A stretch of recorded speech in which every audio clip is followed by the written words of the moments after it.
Montana Territory, October 1886. The morning light came weak and pale across the valley, struggling through clouds that hung low over the mountains like a gray wool blanket pressed against the earth. Frost covered everything: the fence posts, the dead grass, the roof of the barn where 2 horses and a milk cow stood waiting for their feed. From the dirt road that cut through the valley floor, the Whitmore homestead looked like any other frontier property. A weathered cabin with smoke trickling from its stone chimney. A barn with a peaked roof patched with tar paper in 3 places. A chicken coop listing slightly to the east. The kind of place a traveler might pass without a second glance. But if that traveler had stopped, if he had tied his horse to the fence and walked quietly toward the barn, if he had pressed his eye to a gap in the timber siding, he would have seen something strange. A woman was digging, not in a garden plot, not in a root cellar near the cabin where such things belonged. She was digging inside the barn itself, in the center of the floor between the horse stalls and the hay storage. Dirt flew from her shovel in steady, rhythmic arcs. Her gray hair had come loose from its pins and hung in damp strands across her face. Her dress, once blue, now carried the brown stains of earth and sweat and hard labor. Edna Whitmore was 62 years old. Her hands were calloused from decades of frontier work. Her back ached with every shovelful, but she did not stop. She could not stop, because somewhere in the back of her mind, she could still hear her granddaughter's rattling breath from the previous winter, could still feel the cold that had crept through every crack in the cabin walls, could still remember the 3 weeks she had spent wondering if the child would live or die. The cold had nearly taken Rosalie. It had taken so many others. It would not take them again. She drove the shovel deeper into the earth and kept digging. The story of how Edna Whitmore came to be alone on this homestead with 2 young grandchildren is not a complicated one. It is the kind of story that played out across 1,000 frontier properties in those years. The kind of story that left women widowed and children orphaned and families scattered like seeds in a hard wind. Her husband, Walter, had been a good man, strong, steady. The kind of man who could build a cabin with his own hands and clear a field of stones and still have energy left to read scripture by candlelight after supper. They had come to Montana together in 1871, when the territory was still raw and new and full of promise. They had built this homestead from nothing, raised their son James here, watched him grow into a man and marry a sweet-tempered woman named Catherine and start a family of his own in a cabin just 3 miles down the valley. For a few years, everything had seemed possible. The hard work of their youth was finally paying off. The homestead was established. The livestock were healthy. Their son was thriving. Their grandchildren were growing. Then the winter of 1884 arrived. Walter caught pneumonia in late January, the same winter sickness that seemed to hunt through every drafty cabin in the territory when temperatures dropped. Edna nursed him for 2 weeks, keeping the fire burning day and night, brewing every remedy she knew. But the cold found its way through the cabin walls, found its way into his lungs, found its way into spaces where no amount of quilts or prayers could reach. He died on a Tuesday morning just before dawn, with Edna holding his hand and the fire crackling low in the hearth. She buried him on the hill behind the barn in a grave she dug herself, because the ground was frozen too hard for anyone else to help. She marked it with a wooden cross, that Walter himself had made years earlier, intending it for the family plot someday. She just hadn't expected someday to come so soon. The grief nearly broke her. Would have broken her, perhaps, if not for James and Catherine and the grandchildren. They came to stay with her that spring and summer, helping with the homestead, keeping her company, giving her reasons to rise each morning when rising seemed impossible. Then, summer brought the fever. It swept through the valley in August of 1885, moving from homestead to homestead like an invisible fire. No one knew where it came from. No one knew how to stop it. All they could do was watch and wait and pray and bury the dead when the praying failed. James and Catherine fell sick within days of each other. Catherine went first, her body simply giving out after a week of fever and delirium. James lasted 3 days longer, fighting to the end, asking about his children. With his final breaths, Edna buried them next to Walter. 2 more graves on the hill. 2 more wooden crosses against the Montana sky. The children had survived somehow. Caleb, who was 8 at the time, had shown only mild symptoms before recovering. Rosalie, only 5, had never gotten sick at all. Perhaps youth had protected them. Perhaps luck. Perhaps the kind of random mercy that no one could explain or understand. Whatever the reason, Edna found herself alone with 2 grandchildren, a homestead to run and a winter approaching that she knew would test everything she had. That first winter alone, the winter of 1885 to 1886, nearly killed them. The cabin that Edna and Walter had built together was standard for the region. Rough-hewn log walls chinked with mud and moss. A single-room layout with a sleeping loft accessible by ladder. A stone fireplace that ate firewood faster than Edna could split it, even working every day until her arms ached and her palms bled. The floor was pine planks laid directly on packed earth. On cold mornings, frost would creep up through the gaps between the boards, spreading across the wood like white fingers reaching for warmth. Edna would wake before dawn to find ice crusted on the inside of the window glass. The water bucket would be frozen solid by the hearth, even with coals still glowing in the fireplace. The children would huddle under every quilt and blanket she owned, their breath visible in the morning air. Rosalie would press against her brother for warmth, her small body shivering even in sleep. But the wind was the worst part. The Montana wind did not just blow. It searched. It found every crack in the cabin walls, every imperfect seam, every gap where the chinking had cracked or shrunk. It poured through like water, finding the lowest point. Edna would stuff rags into the gaps, pack fresh moss between the logs, hang blankets against the walls as extra insulation. The cold still came. It came through the floor. It came through the chinking. It came down the chimney when the wind shifted direction.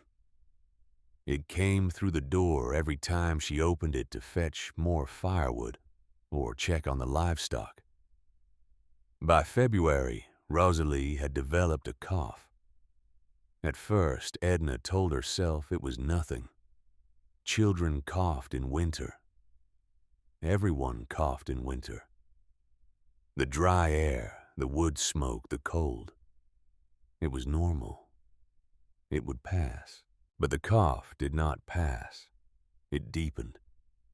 It became wet and rattling, a sound that seemed to come from somewhere deep in the child's small chest.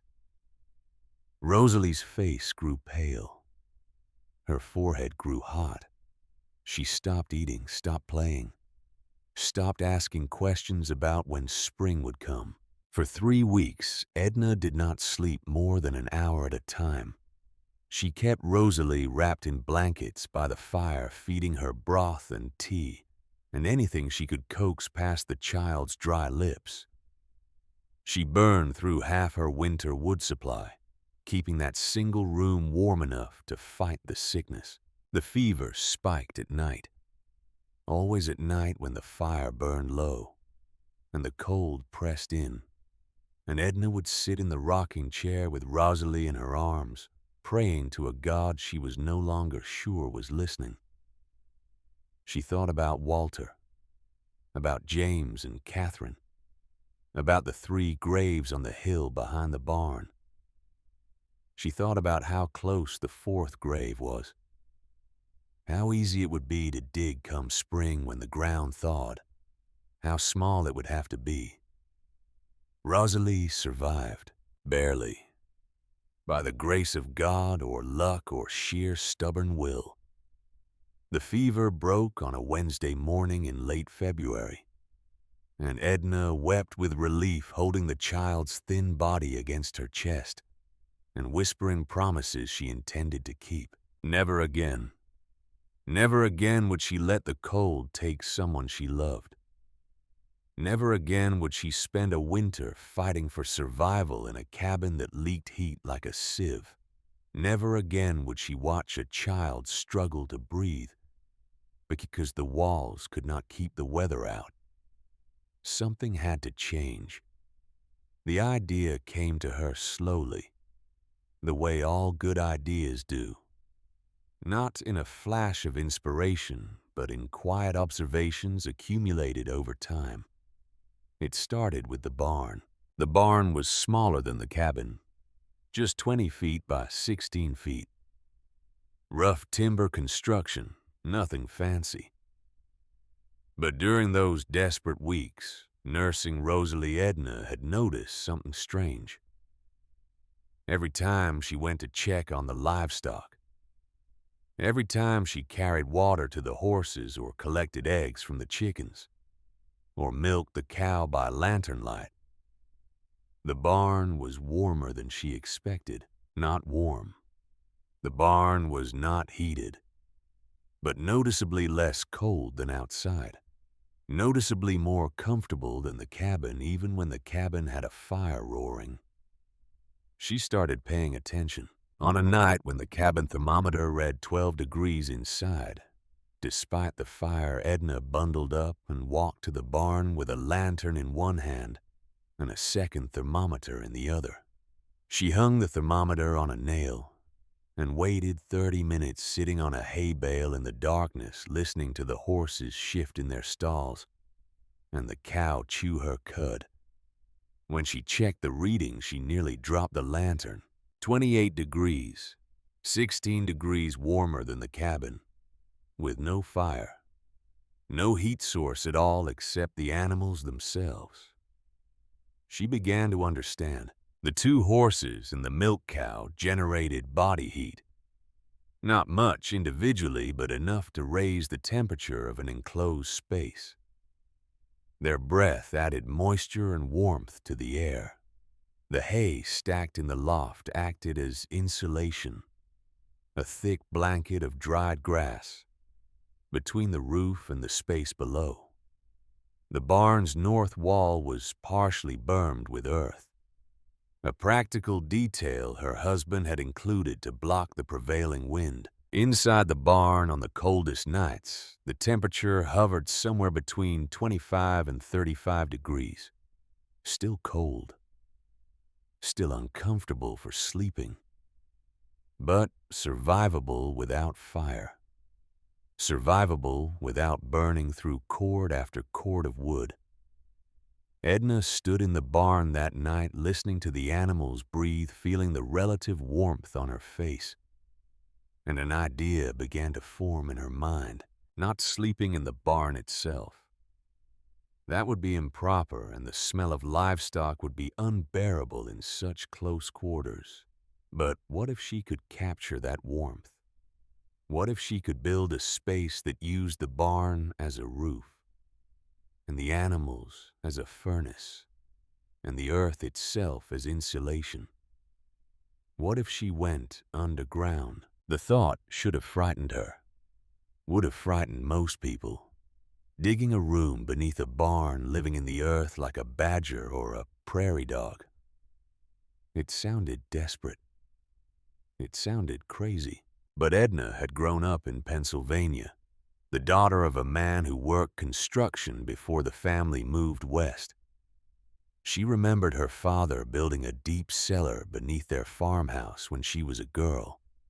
Remembered him explaining how the earth held temperature, how a properly built underground space stayed cool in summer and warm in winter, how the soil was a natural insulator better than any wall man could build. She remembered playing in that cellar as a child, remembered how comfortable it felt in January, how the walls were cool to the touch but never freezing, how the air was still and calm while blizzards raged above. Her father had understood something about the earth that most people forgot. The ground was a battery. It stored heat. It moderated temperature. It protected against wind. All you had to do was use it. Edna decided to build a bedroom beneath the barn. She began digging in early October, working in the mornings after feeding the animals and before the children woke. She chose a spot in the center of the barn floor directly beneath where the hay was stacked away from the stalls, where manure would accumulate. The location was deliberate. The hay above would provide extra insulation. The distance from the stalls would keep the air cleaner. The central position would allow heat to radiate evenly from all directions.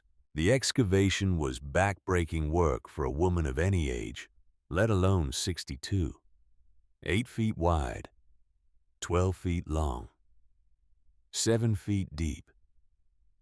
She measured carefully with a knotted rope, marking the corners with wooden stakes driven into the barn floor. Then she started digging. The first shovelful was the hardest, not physically, but psychologically. That first bite of the shovel into the barn floor made the plan real, made it something she could not take back. She stood there for a long moment, looking at the small pile of dirt, thinking about what people would say if they knew. Then she remembered Rosalie's rattling breath, remembered the cold that had crept through the cabin walls, remembered the 3 graves on the hill. She kept digging. The work fell into a rhythm. Wake before dawn. Start the fire in the cabin. Make breakfast for the children. Feed the livestock. Then retreat to the barn with her shovel and her wheelbarrow and her determination. She hauled the dirt out in buckets at first, then switched to the wheelbarrow when the hole grew deeper. She spread the excavated soil in low spots around the property, filling in puddles and leveling ground, distributing it so gradually that no single pile would attract attention. 3 weeks of digging. No help. No announcement to her neighbors. Just quiet, methodical work while the autumn days grew shorter and the nights grew colder. And the first dustings of snow began to appear on the mountain peaks. The children knew something was happening, of course. Caleb was 9 years old, observant and curious. He asked questions that Edna deflected with vague answers about storage and preparation for winter. He accepted her explanations without argument, but she could see the doubt in his eyes. Rosalie was easier. At 6, she was still young enough to accept adult mysteries without demanding explanations. When she asked why Grandma spent so much time in the barn, Edna told her she was making a special surprise for winter. The child's eyes lit up at the word surprise, and she asked no more questions. The chamber took shape slowly. For the walls, Edna used what was available: fieldstone from the creek bed, flat pieces of sandstone and limestone that she could carry in her apron, making dozens of trips over the course of a week. She dry stacked them carefully, fitting the stones together like puzzle pieces, leaning them slightly inward so gravity would hold them in place. Behind the stones, she packed earth tight, creating a barrier between the chamber and the surrounding soil. The floor was trampled earth, hard packed by her own feet, walking back and forth across the surface until it was smooth and solid. She sloped it slightly toward one corner where she dug a small sump, a hole filled with gravel to catch any groundwater that might seep in. Drainage was critical.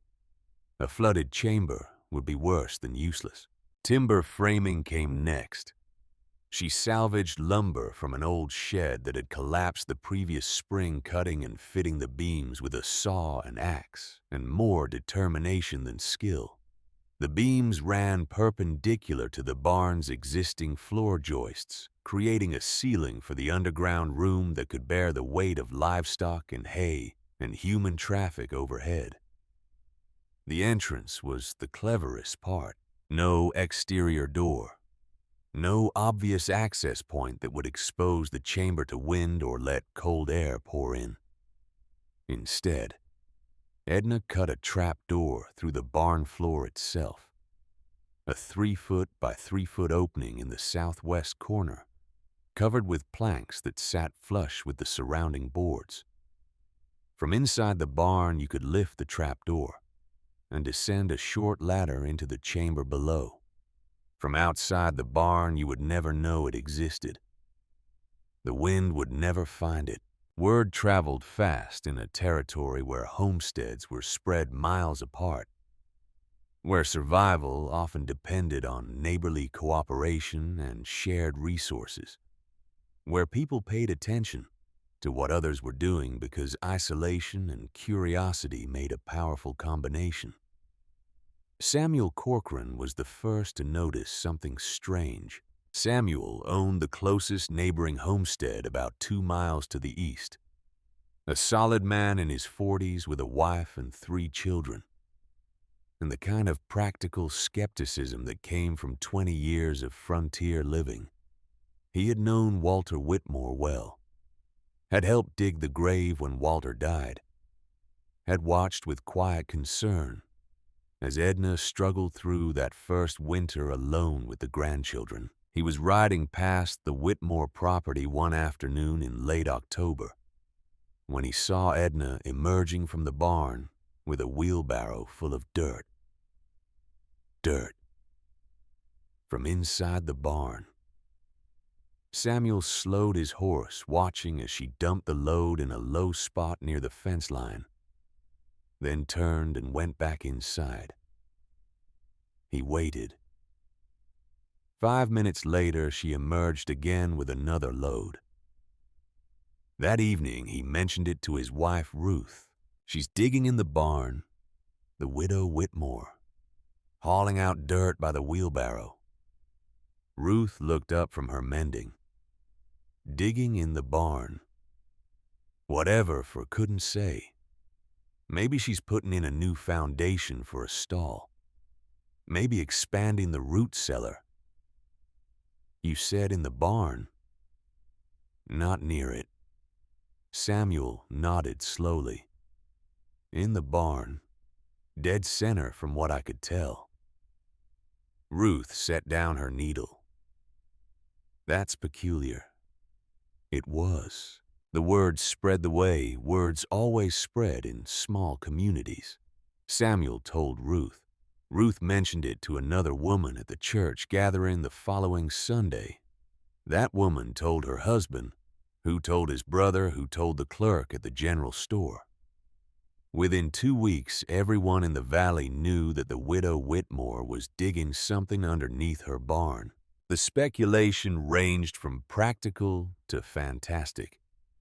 Maybe she was expanding her root cellar. Maybe she was looking for water. Maybe she had gone simple in the head from grief and was digging without purpose the way some people walked without destination.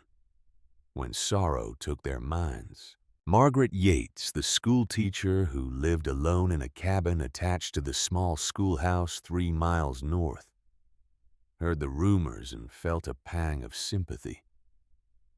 She had known Catherine Whitmore before the fever took her, had taught Caleb his letters in the year before his parents died. She worried about those children alone with an elderly grandmother on an isolated homestead. She also worried about the grandmother. "The old woman's been through terrible trials," she said to Douglas Kenny at the general store, "losing a husband and a son and a daughter-in-law in less than 2 years. It does things to a person's mind." Douglas nodded slowly, arranging tins of coffee on a shelf. "Heard she's been buying extra supplies. More fire brick than one woman would need. Clay pipe for drainage. Asked about ventilation, too. Ventilation for underground work. How to get air moving through an enclosed space." Margaret frowned. "That doesn't sound like someone who's lost their mind. That sounds like someone who's building something." Douglas shrugged. "Building what, though?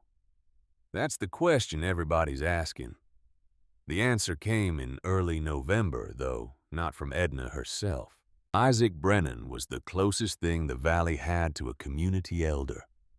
71 years old, white-bearded, respected by everyone who knew him. He had been in Montana since before it was a territory, had survived winters that killed younger men, had buried 2 wives, and outlived 3 children. When Isaac Brennan offered advice, people listened. He rode out to the Whitmore homestead on a cold Tuesday morning, his breath fogging in the air, his horse picking its way carefully along the frozen road. He found Edna splitting wood behind the cabin, the axe rising and falling in steady rhythm despite her age. "Mrs. Whitmore." Isaac tipped his hat as he dismounted. "Mind if we talk a moment?" Edna set down the axe and wiped her hands on her apron. "Mr. Brennan, what brings you out this way?" Concern, mainly. He stood with his hands in his coat pockets, studying her face. "There's talk in town about what you're doing in that barn of yours." Edna's expression did not change. "I expect there is. Building something underground. That's what I hear." Isaac paused, choosing his words carefully. "I've seen men try that kind of thing before. Digging too deep. Trying to get out of the wind. The moisture gets the Mrs. Whitmore. Consumption. Fever. Bad way to go. The chamber is dry." Edna's voice was calm, matter of fact. "Stone walls. Good drainage. Proper ventilation." Isaac rubbed his jaw. "Maybe so. But underground work is tricky. The ground freezes, it shifts. Water moves in ways you don't expect. Fellow I knew tried to build a root cellar too deep once. Flooded out by March thaw. Lost everything he'd stored. I've accounted for drainage." He studied her for a long moment. A 62-year-old widow with calloused hands and dirt under her fingernails, and something in her eyes that looked like steel. "Heard you're planning to sleep down there. You and the children." Edna met his gaze without flinching. "I am." Isaac sighed. "Mrs. Whitmore, I say this with respect. I've known you and Walter since you came to this valley. Good people, strong people. But this doesn't seem right. Living underground like some kind of badger. It's not proper. And those children deserve better than sleeping in a hole in the ground. Those children deserve to survive the winter," Edna replied quietly. "Last year nearly took Rosalie. The cabin isn't warm enough. I've measured. The barn is warmer and the earth is warmer still. The physics are sound, Mr. Brennan. Physics. Isaac shook his head slowly. I'm not talking about physics. I'm talking about common sense. About what happens when you cut yourself off from the community. People are worried about you, Mrs. Whitmore. They think you've gone peculiar. Let them think what they want. And if something goes wrong, if the chamber floods or caves in or fills with bad air, what then? Edna picked up her axe again. Then you can say you warned me. Good day, Mr. Brennan. She turned back to the woodpile and resumed splitting. After a moment, Isaac mounted his horse and rode away, shaking his head. The old woman had gone peculiar. Everyone agreed on that. But there was nothing anyone could do about it short of intervening with the children, and no one was willing to go that far. Edna Whitmore had property rights and grandparental rights, and the kind of stubborn independence that frontier people understood even when they did not approve. So they watched, and they waited, and they talked among themselves about what would happen when winter truly arrived. But there was something else happening that autumn, something that had nothing to do with underground chambers or community gossip, something that would make the coming winter far more dangerous than anyone knew.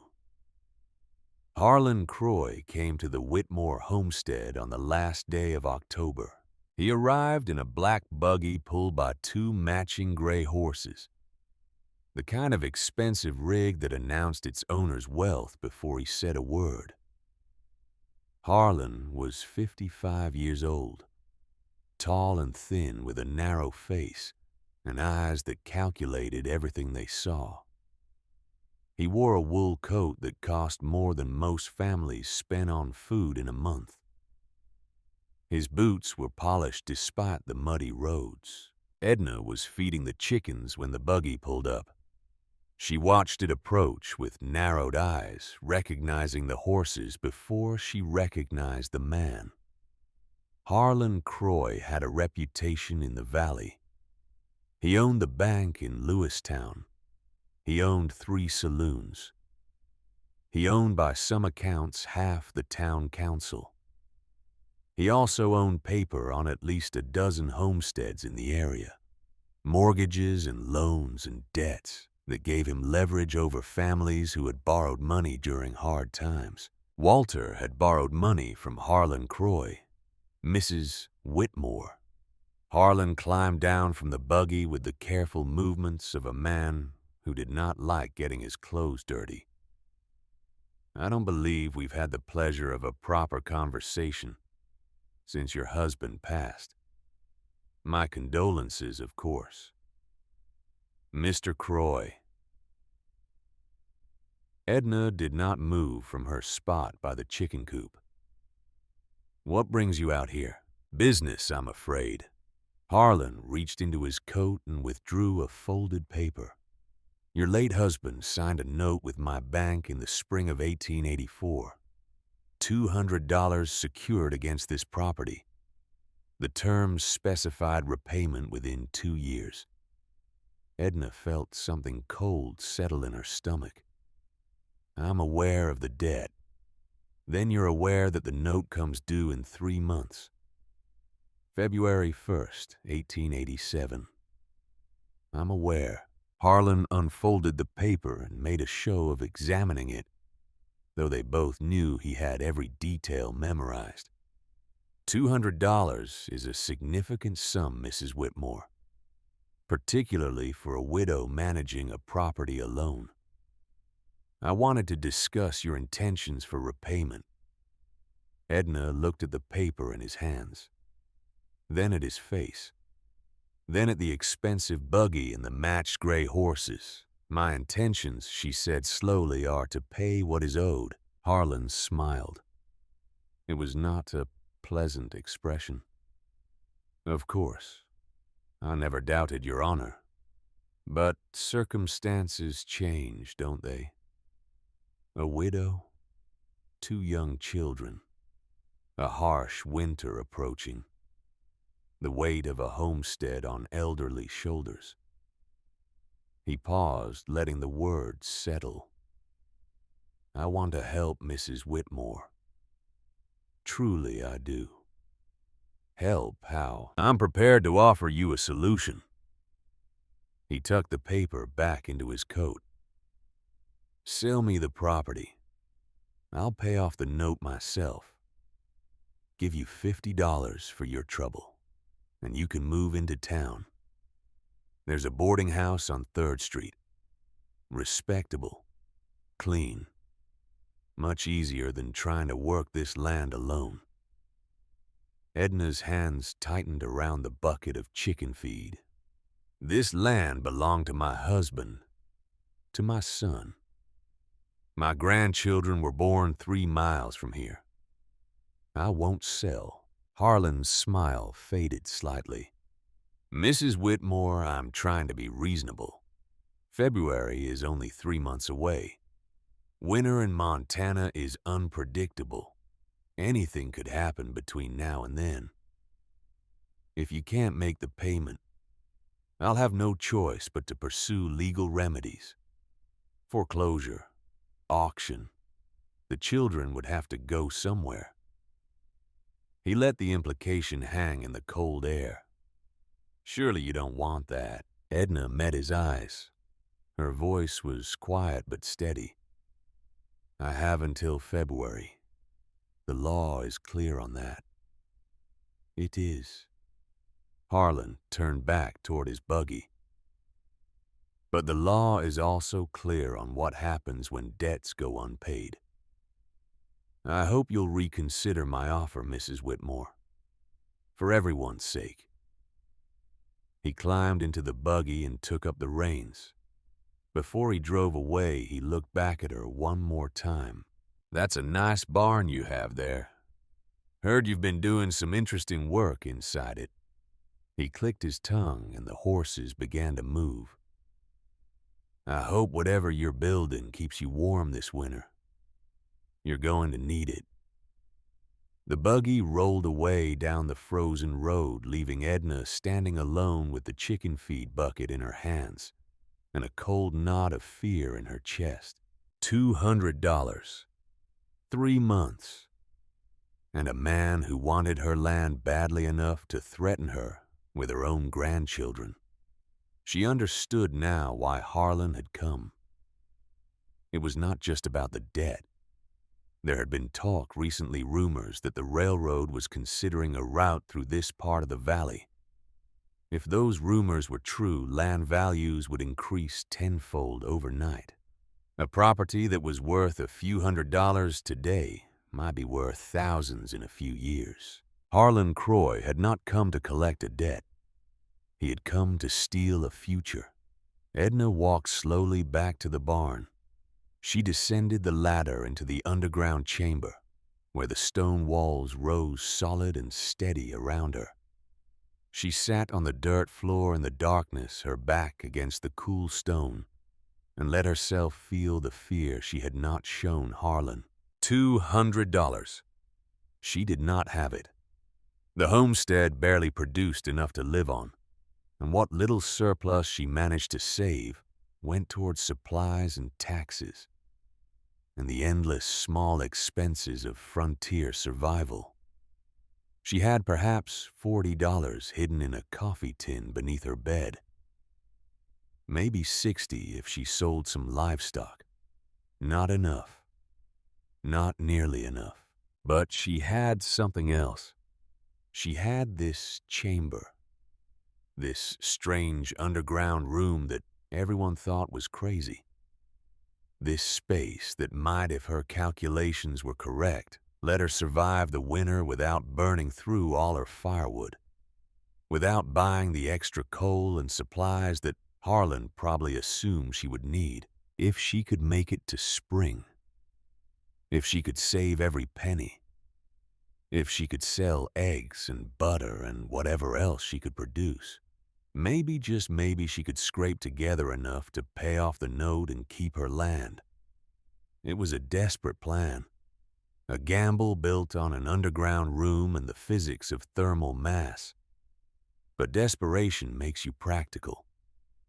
And Edna Whitmore had learned long ago that sometimes practical looks crazy until the crisis proves you right. She climbed back up the ladder and resumed her work on the chamber.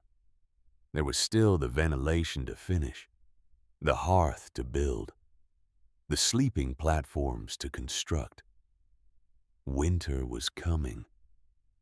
Harlan Croy was waiting.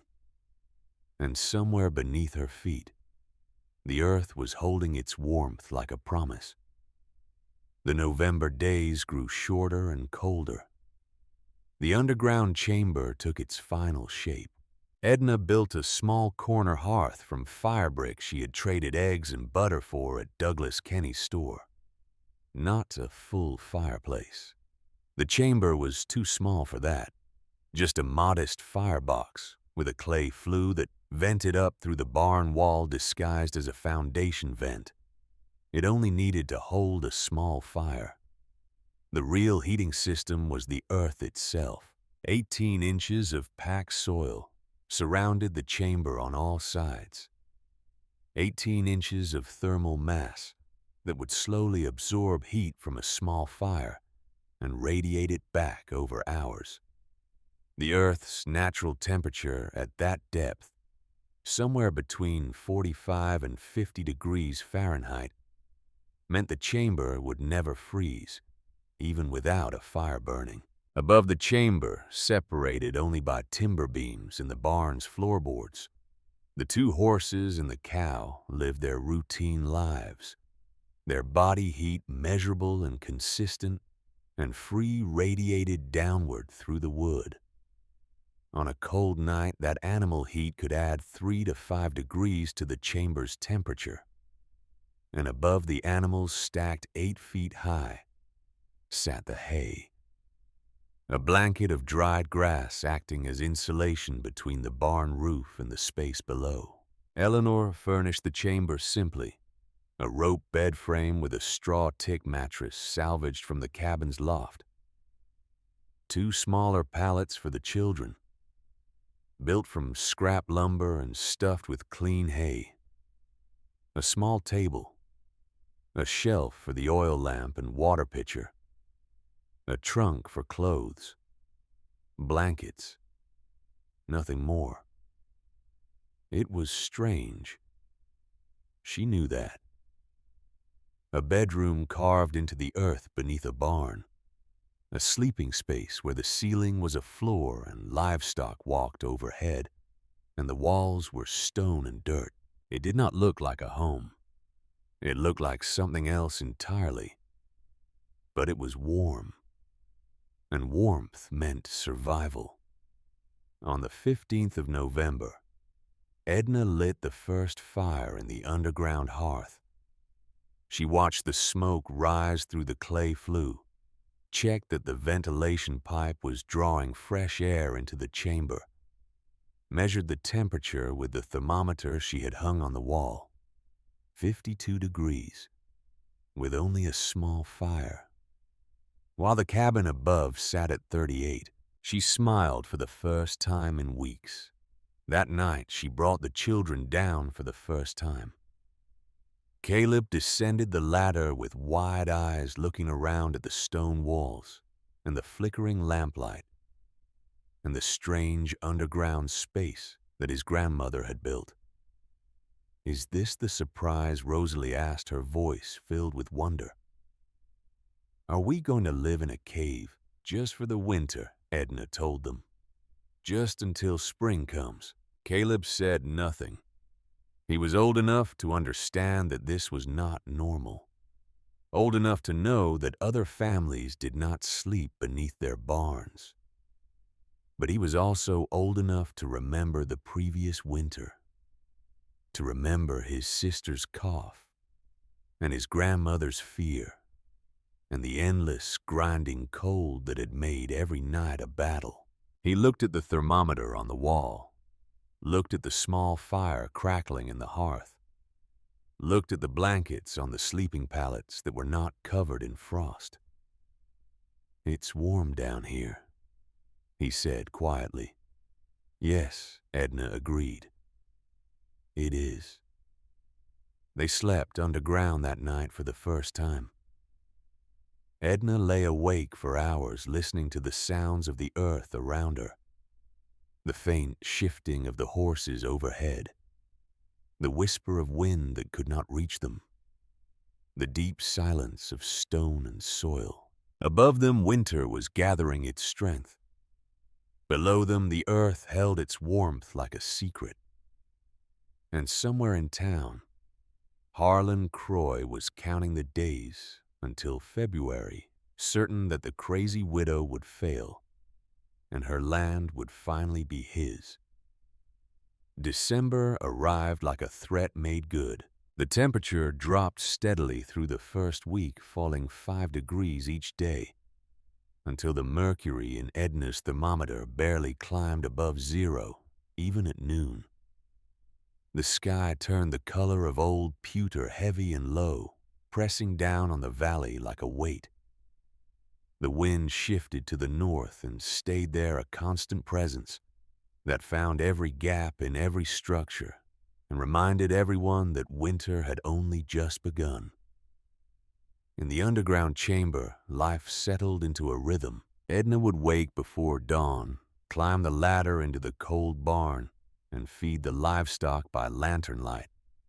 The horses would nicker softly at her approach, their breath steaming in the frigid air. The cow would low and shift in her stall, waiting for the hay that Edna forked down from the loft. Then back down the ladder to start breakfast for the children, heating water on the small hearth, cooking oatmeal in the iron pot she had carried down from the cabin. The children adapted faster than she expected. Rosalie treated the underground room like a perpetual adventure, a secret hideaway that belonged only to them. She named the spiders that lived in the corners of the stone walls. She made up stories about gnomes who lived deeper in the earth and came out at night to check on sleeping children. She slept better than she had in months. Her small body finally warm enough to rest without shivering. Caleb was different, quieter, more watchful.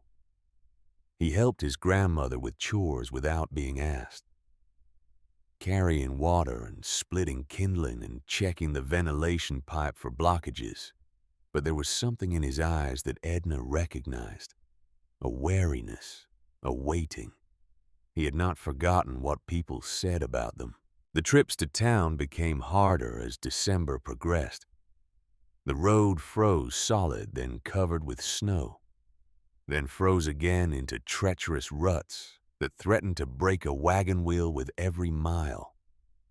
Edna made the journey only when necessary, purchasing supplies at Douglas Kenny's store with carefully counted coins.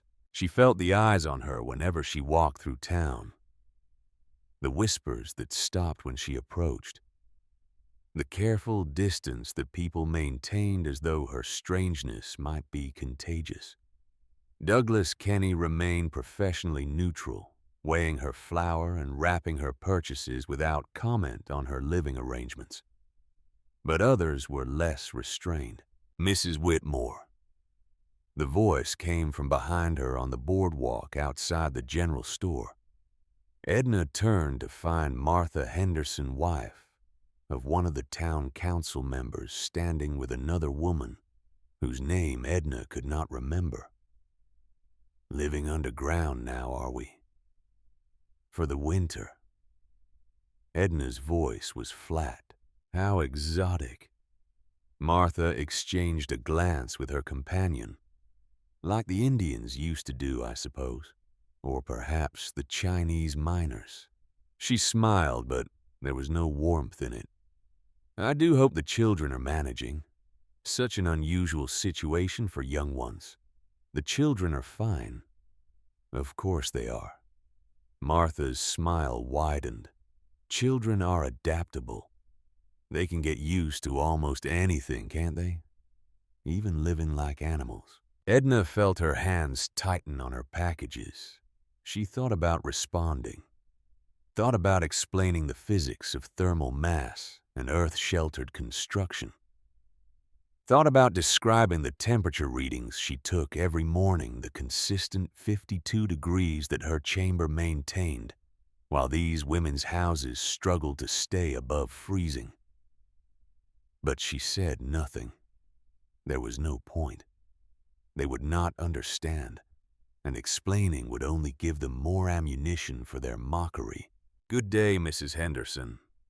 She walked away with her supplies, feeling their eyes on her back, hearing the laughter that started before she had gone 10 paces.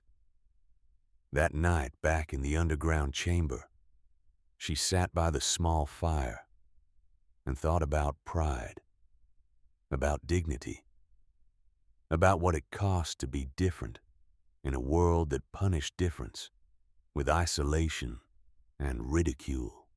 The cost was high, but so was the alternative. She added another log to the fire and watched the flames dance against the stone walls, warm and safe, while the Montana wind howled impotently above. The second week of December brought Margaret Yates to the homestead. The schoolteacher arrived on a gray afternoon, her horse picking its way carefully along the frozen road. Edna saw her coming from the barn door and felt a moment of uncertainty. Margaret had always been kind, but kindness could mask many things: pity, curiosity, the desire to see firsthand just how far the widow Whitmore had fallen. Mrs. Whitmore. Margaret dismounted and tied her horse to the fence. "I hope I'm not intruding." "Miss Yates." Edna wiped her hands on her apron. "You're welcome here, though I'm not sure what brings you all this way in such cold." Margaret hesitated. Then she reached into her saddlebag and withdrew a notebook and pencil. "I wanted to see it. Your underground room." She paused, choosing her words carefully. "I've heard the talk in town. I've heard what people say. But I've also heard that you're staying warmer than anyone else in the valley, burning less wood, surviving better. I want to understand how." Edna studied the younger woman's face. There was no mockery there, no hidden agenda that she could detect. Just genuine curiosity and perhaps something more. Perhaps the desperation of someone who had faced her own cold nights in an inadequate shelter and wanted to believe there might be a better way. "Come inside," Edna said finally. "I'll show you." They descended the ladder together, Margaret going first, Edna following with the lantern. The schoolteacher stood in the center of the underground chamber, turning slowly, taking in the stone walls and the timber ceiling, and the small hearth with its banked coals. "My God," she breathed. "It's actually warm down here. 53 degrees this morning." Edna hung the lantern on its hook. "It's been above 50 every day since I finished the construction. Without a fire burning. I light a fire in the evenings. Let it burn for a few hours before bed. The stone walls absorb the heat and release it slowly through the night. By morning, the temperature has only dropped a degree or two." Margaret walked to the wall and placed her palm against the stone. The thermal mass principle. "I've read about it, but I've never seen it applied like this." "You know about thermal mass. I was educated at a women's college in Philadelphia before I came west." Margaret smiled slightly. "We studied architecture, among other things. The Romans used similar principles in their Hippocaust heating systems, but this application with the livestock and the hay. This is ingenious, Mrs. Whitmore. It's practical, that's all. No. Margaret turned to face her eyes serious. It's more than practical. It's survival engineering. And you should know that not everyone in town thinks you're crazy. Some of us have been watching. Some of us have been thinking about what you've done here. She pulled out her notebook and began sketching the chamber layout, measuring dimensions with her arms, asking questions about the ventilation system and the drainage and the construction of the hearth. Edna answered each question patiently, finding an unexpected pleasure in explaining her work to someone who actually wanted to understand. When Margaret finally climbed back up the ladder, an hour later she paused at the top and looked back down. "Thank you for showing me this," she said, "and for trusting me enough to let me see it." Edna nodded. "Will you tell the others what you've seen?" Margaret was quiet for a moment. "Only if you want me to." "Not yet." Edna climbed up behind her. "Let them think what they want. Winter will speak for itself." Margaret rode away into the gray afternoon, her notebook full of sketches and measurements. Edna watched her go, feeling something she had not felt in months: hope. Christmas came and went with little celebration. Edna made a small feast for the children from their stores.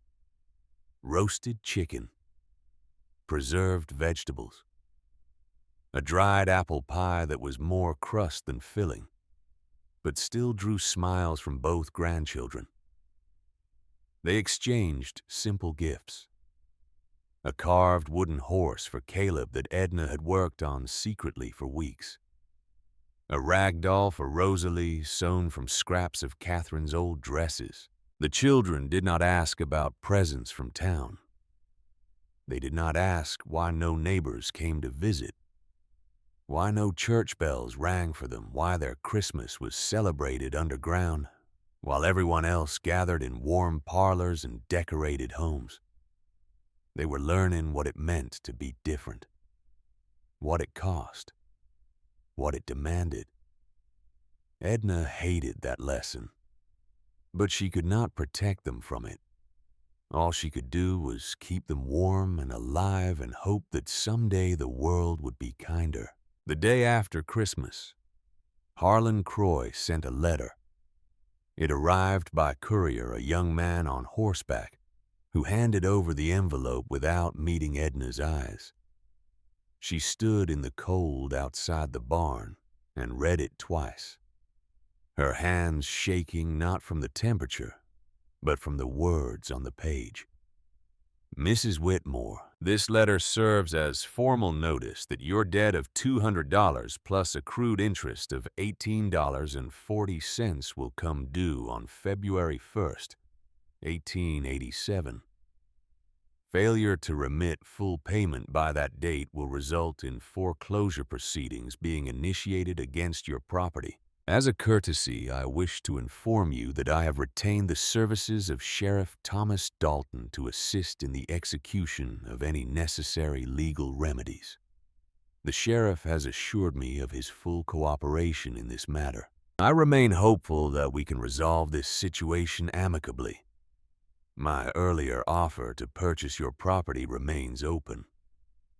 However, I must warn you that the offer will be withdrawn on January 15th. After that date, I will have no choice but to pursue foreclosure, which will result in public auction of your land and assets. I trust you will make the wise choice. Regards, Harlan Croy." Edna read the letter a third time. Then she folded it carefully and slipped it into her apron pocket. $218.40. 5 weeks to pay it. She had saved $63 since October. $63 from selling eggs and butter. And a young rooster she could not afford to keep through winter. $63 that represented every spare penny she had earned while also feeding 3 people and maintaining a homestead and building an underground chamber. She was still more than $150 short. The math was impossible. Even if she sold everything she could spare, even if she worked every day from now until February, even if she stopped eating entirely and gave all her food money to the debt, she could not close the gap. Harlan knew it. That was why he had written the letter. That was why he had set the deadline for his offer at January 15th, 2 weeks before the payment was due. He wanted her to panic, wanted her to realize the hopelessness of her situation, wanted her to come to him defeated and sign over her land for $50 and a room in a boarding house. Edna stood in the cold for a long time thinking. Then she walked to the barn and climbed down into the underground chamber where her grandchildren sat reading by the fire. She looked at their faces in the lamplight. Caleb, serious and focused. Rosalie mouthing the words silently as she traced them with her finger. They did not know about the debt, did not know about Harlan Croy and his threats, did not know that their home, their grandmother's home, their dead parents' home might be taken from them in a matter of weeks. Edna made a decision. She would not tell them. Not yet. Not until she had exhausted every option. She had 5 weeks. She had the underground chamber that was saving her money on firewood every day. She had her health and her determination, and the stubborn refusal to let a man like Harlan Croy win. It was not enough. She knew that. But she would try anyway. Because trying was all she had left. The first week of January, Caleb came home from the Corcoran farm with questions that Edna did not want to answer. Samuel Corcoran had needed help with a broken fence, and Edna had sent Caleb to assist, partly because the boy needed something to do, and partly because she hoped that cooperation might soften some of the community's judgment against them. Caleb had spent the morning working alongside Samuel's son Billy, a boy his own age, with less sense and more cruelty than any child ought to possess. "Grandma." Caleb's voice was quiet as they sat down to supper that evening. "Billy said something today." Edna ladled stew into his bowl. "What did he say?" "He said we're going to lose the farm. He said his father heard that Mr. Croy is going to take our land because you can't pay what grandfather owed." Edna's hand froze over the pot. She set the ladle down slowly. "Billy talks too much. Is it true there was no point in lying? The boy was 9 years old, but he had seen too much death and loss to be treated like a child. We owe money," Edna said carefully. "Your grandfather borrowed it before he died. The payment is due next month." "How much?" "More than we have." Caleb stared at his bowl of stew. His face was pale in the lamplight, his eyes too old for his age.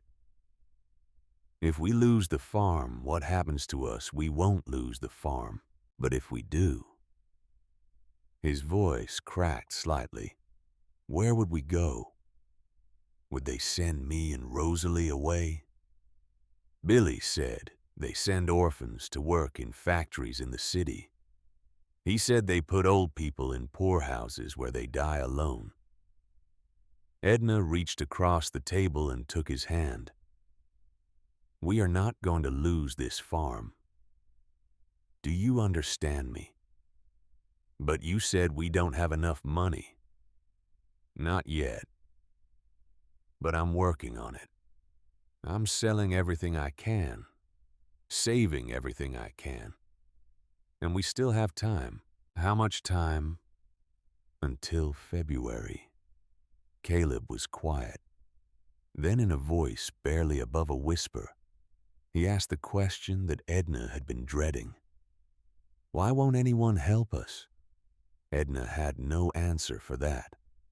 No explanation that would make sense to a 9-year-old boy who had watched his parents die and his grandmother be shunned by the only community he had ever known.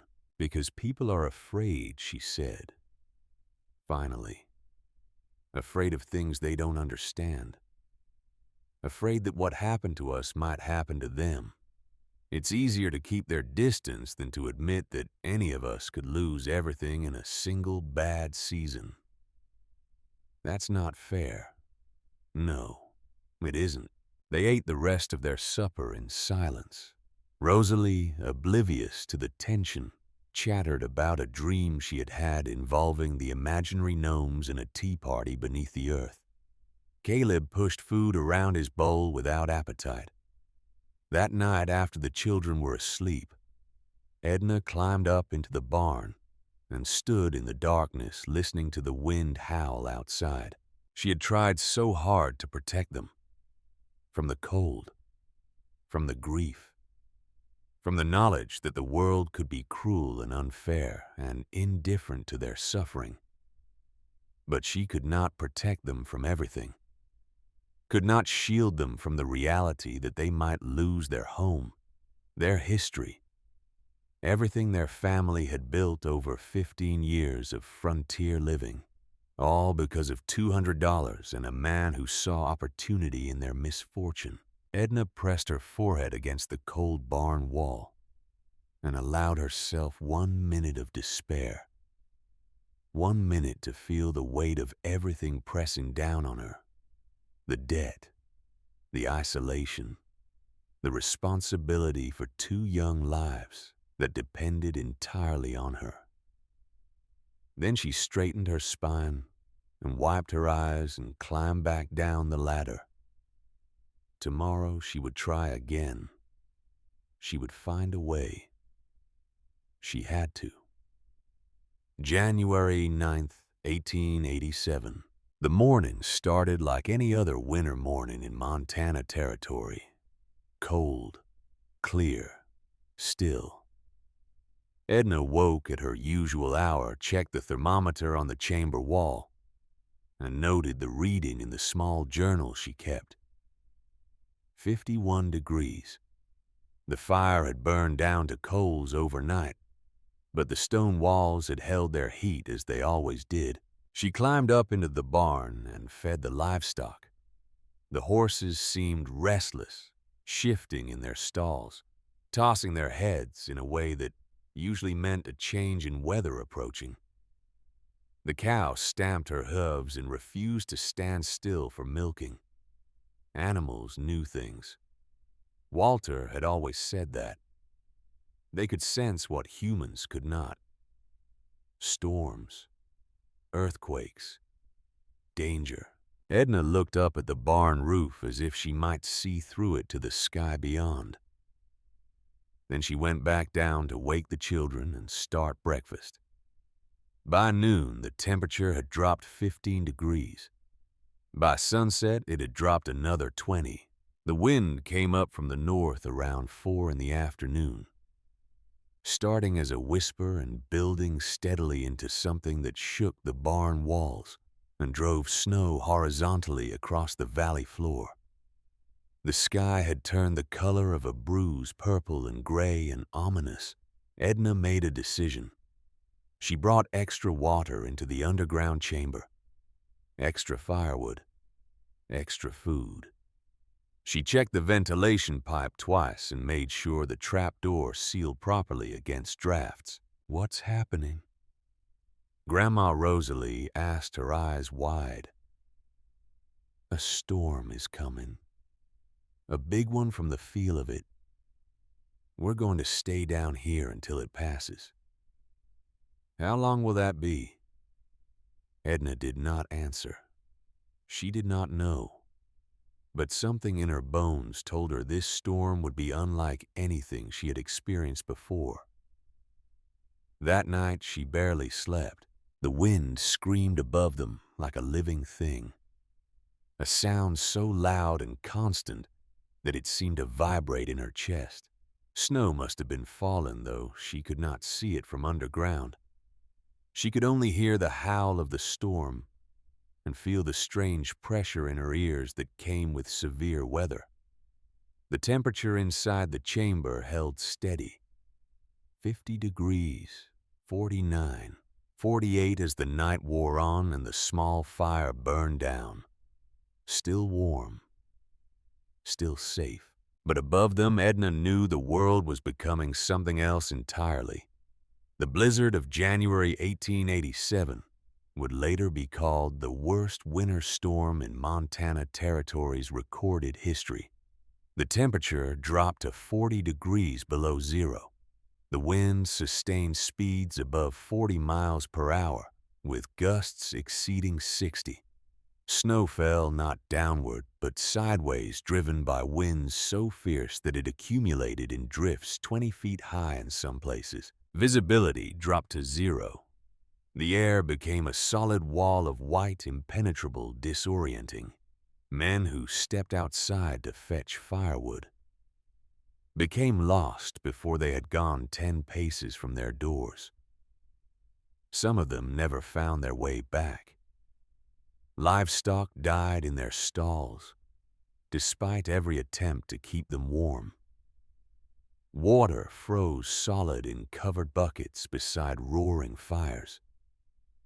Frost formed on the inside of window glass so thick that it blocked all light from outside.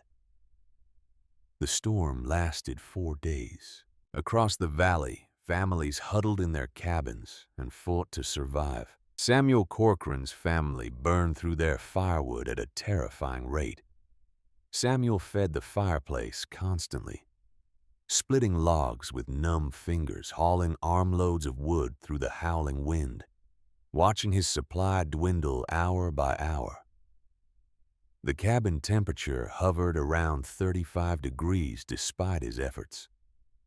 His wife wrapped hot stones from the fire in cloth and tucked them into the children's beds. But the stones cooled within an hour. By the second day, they had gone through a cord and a half of wood. Samuel looked at what remained and did the math with growing dread.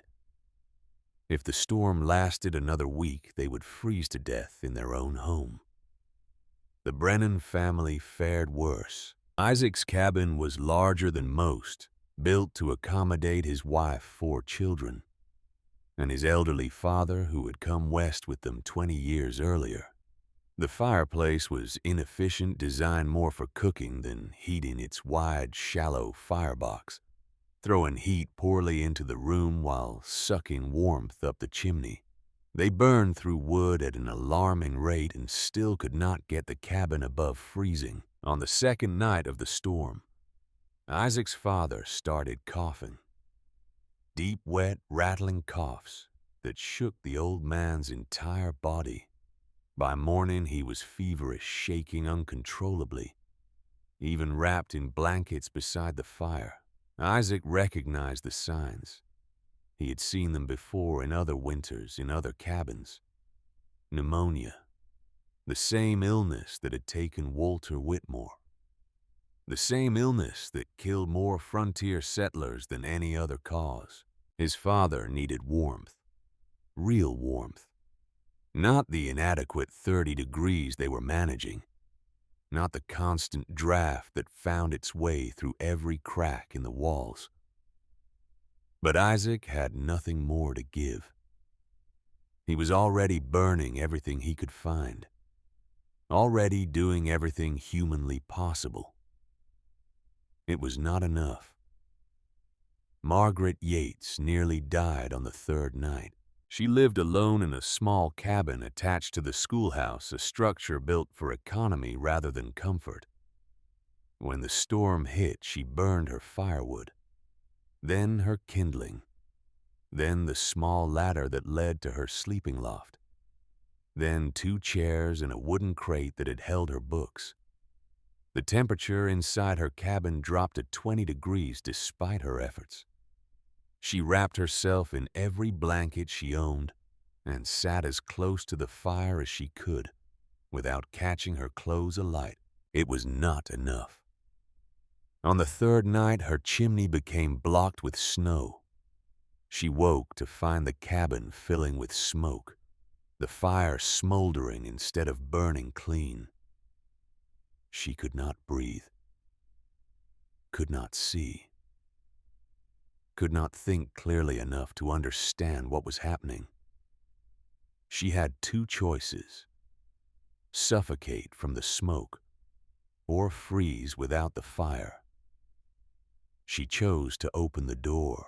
The wind ripped it from her hand, slamming it against the wall with a force that cracked the hinges. Snow poured into the cabin like water through a breach in a dam. The cold hit her like a physical blow, driving the breath from her lungs. Margaret fought the door closed. It took all her strength pushing against the wind. Her fingers numb her lungs, burning from the smoke she had already inhaled. When the latch finally caught, she collapsed against it, gasping and coughing. The fire was dead. The cabin was full of smoke and snow and cold that seemed to have substance and weight. Margaret wrapped herself in frozen blankets and sat in the corner and tried to remember how to pray. She remained there for 12 hours, drifting in and out of consciousness, her body temperature dropping degree by degree toward the point of no return. When neighbors finally reached her 4 days later, they found her alive but barely conscious, hypothermic, frostbitten on her fingers and toes, unable to speak or stand or do anything except shiver uncontrollably. They carried her to another cabin and spent 2 days warming her back to life. She would lose 2 fingers to the frostbite. She would carry the scars of that night for the rest of her days. But she would survive. Many others did not. In the underground chamber beneath the Whitmore barn, the storm was a distant thing. Edna could hear the wind muffled and strange through 7 feet of earth and timber. She could feel pressure changes in her ears when the gusts were particularly fierce. But the howling that drove other families to the edge of madness was for her merely background noise. The temperature inside the chamber dropped slightly as the days passed. 50 degrees, 48, 46. Still warm enough to be comfortable. Still warm enough that the children slept soundly through the night without shivering. Edna lit small fires in the evening, letting them burn for a few hours before bed. The stone walls absorbed the heat and released it slowly, maintaining a stable temperature that no cabin in the valley could match. She rationed the water carefully, uncertain how long the storm would last. She cooked simple meals on the small hearth. She read stories to the children by lamplight and played counting games with Rosalie and discussed mathematics with Caleb, who was proving to have an aptitude for numbers that surprised her. On the second night, Rosalie asked why it was so quiet. "The storm is above us," Edna explained. "We're safe down here. Is everyone else safe too?" Edna thought about the cabins scattered across the valley, the families huddled around inadequate fires, the livestock dying in their stalls, the men and women and children fighting for survival against cold, so intense it could kill in minutes. "I hope so," she said quietly, but she knew the truth. She had lived through enough Montana winters to understand what this storm meant for people in ordinary homes with ordinary heating. She had seen the signs in the sky and felt the pressure in her bones and recognized the particular quality of this cold, this wind, this relentless assault of nature upon human presumption. People were dying out there. She was certain of it. and there was nothing she could do except keep her own family safe and wait for the storm to end. On the third day, Caleb asked to go up into the barn. "I want to see," he said. "I want to know what it's like." Edna considered refusing, but the boy had earned the right to understand what they were surviving. He had worked hard, complained little, accepted the strangeness of their situation with a maturity beyond his years. "All right, but only for a minute. And stay close to the trapdoor." They climbed the ladder together, Edna going first. The barn was cold, perhaps 20 degrees, but the livestock were alive and calm. The horses had grown accustomed to the storm, standing quietly in their stalls, conserving energy. The cow chewed her cud with placid indifference. Caleb walked to the barn door and pressed his eye to a gap between the boards. He stood there for a long moment, not moving, not speaking. Then he stepped back, his face pale. "I can't see anything," he said. "It's just white. There's nothing out there but white." Edna looked through the gap herself. He was right. The world beyond the barn had ceased to exist.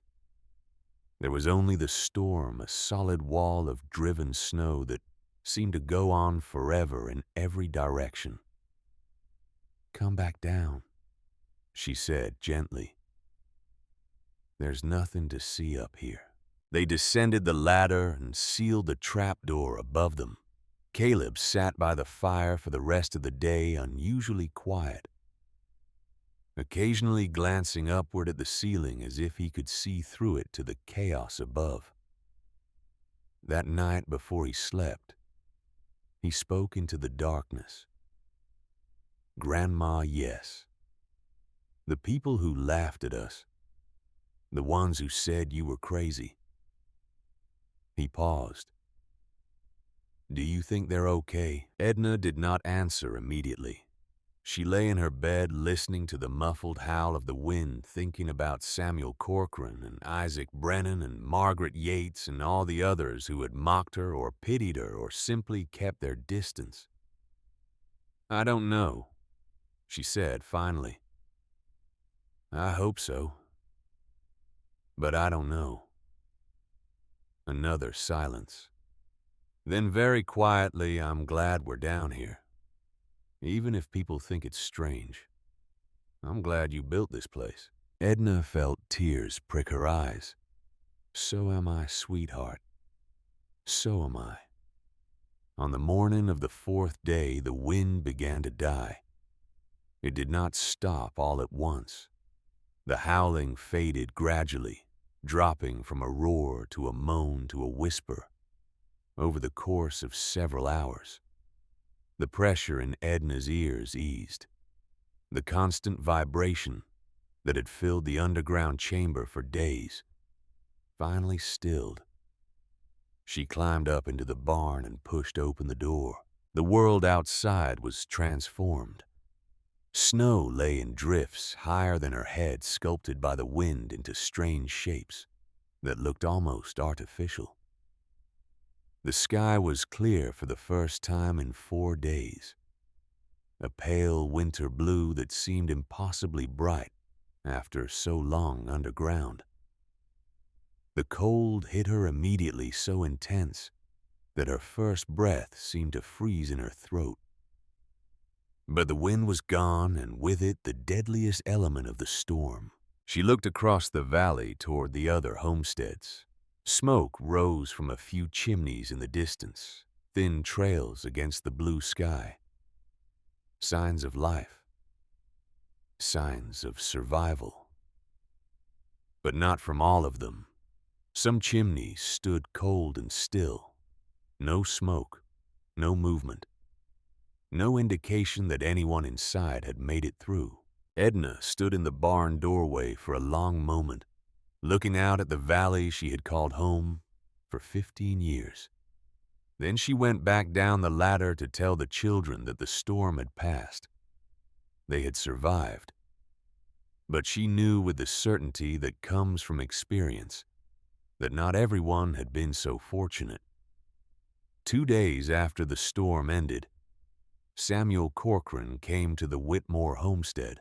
Edna saw him coming from a long way off, a dark figure moving slowly through the snow on horseback. He was bundled in every layer he owned, his face barely visible beneath scarves and hat. The horse picked its way carefully through drifts that reached past its knees in places. She watched him approach with a strange mixture of emotions: wariness, curiosity, something that might have been vindication but felt more like sorrow. When Samuel reached the fence line, he dismounted and stood looking at the barn for a long moment. His face was haggard, deeply lined, the face of a man who had not slept properly in days. "Mrs. Whitmore." His voice was rough with exhaustion. "I came to check on you." "That's kind of you." Edna stood in the barn doorway, neither welcoming nor hostile. "We're managing well." Samuel stared at her. His eyes moved from her face to the barn behind her, to the roof, still heavy with snow, to the small clay pipe emerging from the north wall that he had never noticed before. "There's been no smoke," he said slowly. "From your property. For 4 days there's been no smoke. I haven't needed much fire." Samuel's expression shifted. Confusion, disbelief, something that might have been the beginning of understanding. "We burned nearly 4 cords of wood," he said.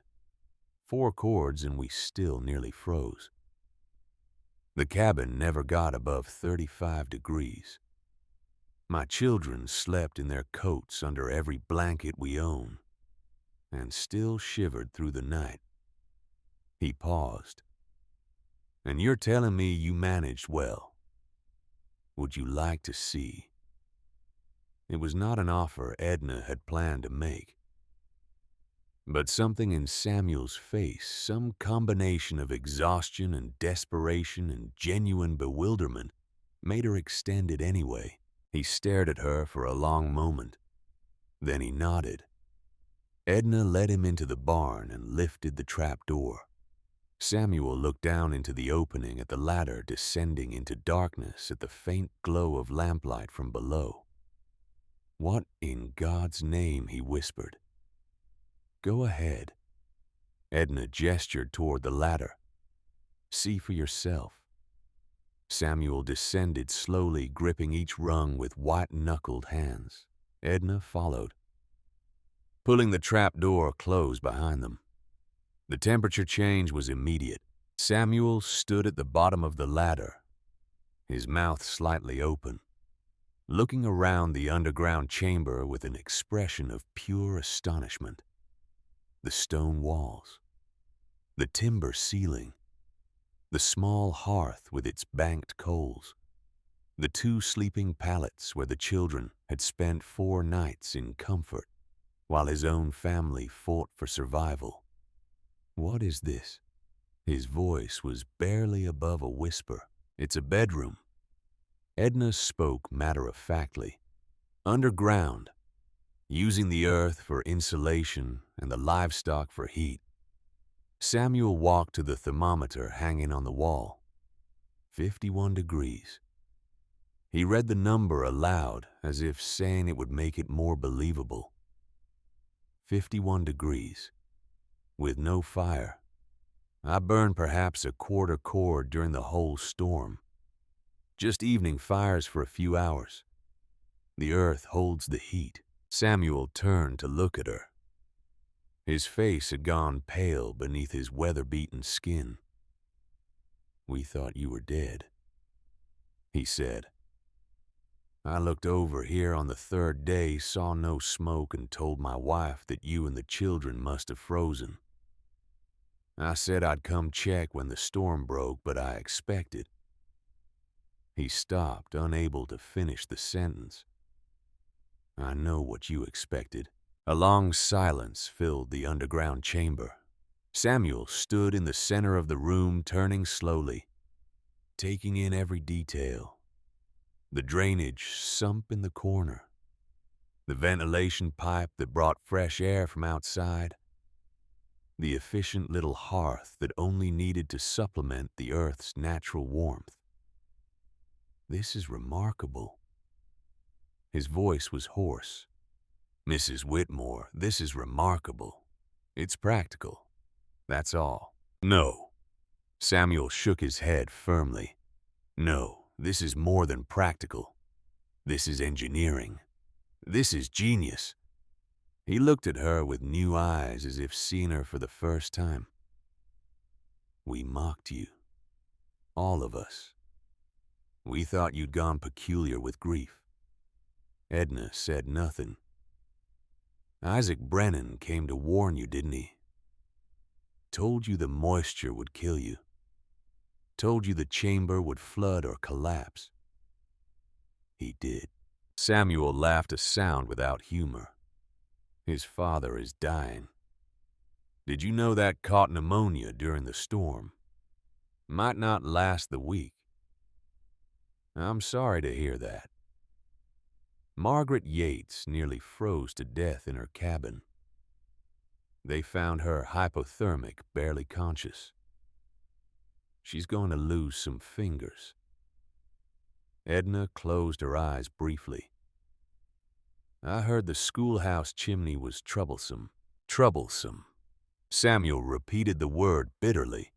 It blocked with snow. She had to choose between suffocating from smoke or freezing without fire. He gestured at the walls around them. Meanwhile, you and your grandchildren were sleeping warm and safe down here. 51 degrees. While the rest of us burned through our winter wood supplies and still couldn't keep our families above freezing. Edna did not respond. There was nothing to say. Samuel climbed back up the ladder. Edna followed. They stood in the cold barn looking at each other across a space that seemed much larger than the physical distance between them. I need to go, Samuel said finally. Tell the others what I've seen. He paused at the barn door. Mrs. Whitmore, I'm sorry for what we said, for how we treated you. He shook his head slowly. You were right and we were wrong. And now people are paying for our ignorance with their lives. He walked out into the snow and mounted his horse. Edna watched him ride away, a dark figure growing smaller against the white expanse of the valley. She stood there until he disappeared from view. Then she went back down the ladder to check on her grandchildren, who were warm and safe and alive because she had been willing to do something that everyone else thought was crazy. The vindication should have felt sweet. It didn't. The news spread through the valley like fire through dry grass. Samuel Corcoran told his wife that same evening, describing everything he had seen in the underground chamber. His voice shook as he spoke, exhaustion and amazement and shame mixing together into something that kept him awake long after Ruth had fallen asleep beside him. 51 degrees, with no fire burning, while we nearly froze to death 10 feet from our own hearth. Ruth told her sister the next morning when she came to check on the children. The sister told her husband, who rode to the Brennan homestead to share the news with Isaac. Isaac listened in silence, sitting by his father's sickbed, watching the old man's chest rise and fall with labored breaths that rattled like stones in a tin can. When the visitor finished speaking, Isaac said nothing for a long moment. Then he buried his face in his hands. I warned her. His voice was muffled, broken. I rode out there in November and told her she was making a mistake. Told her the moisture would kill them. Told her to think about those children. The visitor shifted uncomfortably. You couldn't have known. I should have listened. Isaac raised his head, his eyes red-rimmed and wet. She tried to explain. Said the chamber was dry, said she'd accounted for drainage. And I just nodded and smiled and thought to myself that grief had made her simple. He looked at his father, whose fever had not broken in 3 days, whose cough had grown weaker rather than stronger, as his body slowly gave up the fight. My father is dying because we couldn't keep this cabin warm. Because we burned through 4 cords of wood and still couldn't get above freezing. Because I was too proud to consider that a 62-year-old widow might know something I didn't. The visitor left shortly after, carrying the weight of Isaac's confession back to town, where it would join the growing chorus of regret and recrimination. Within a week, everyone in the valley knew the story. The widow Whitmore had built an underground room beneath her barn. The widow Whitmore had survived the worst blizzard in Montana history, while burning almost no firewood. The widow Whitmore's grandchildren had slept warm and comfortable while other families' children shivered under piles of frozen blankets. The woman they had called crazy, the woman they had mocked and pitied and avoided, the woman they had whispered about in the general store and the church and the town square, she had been right.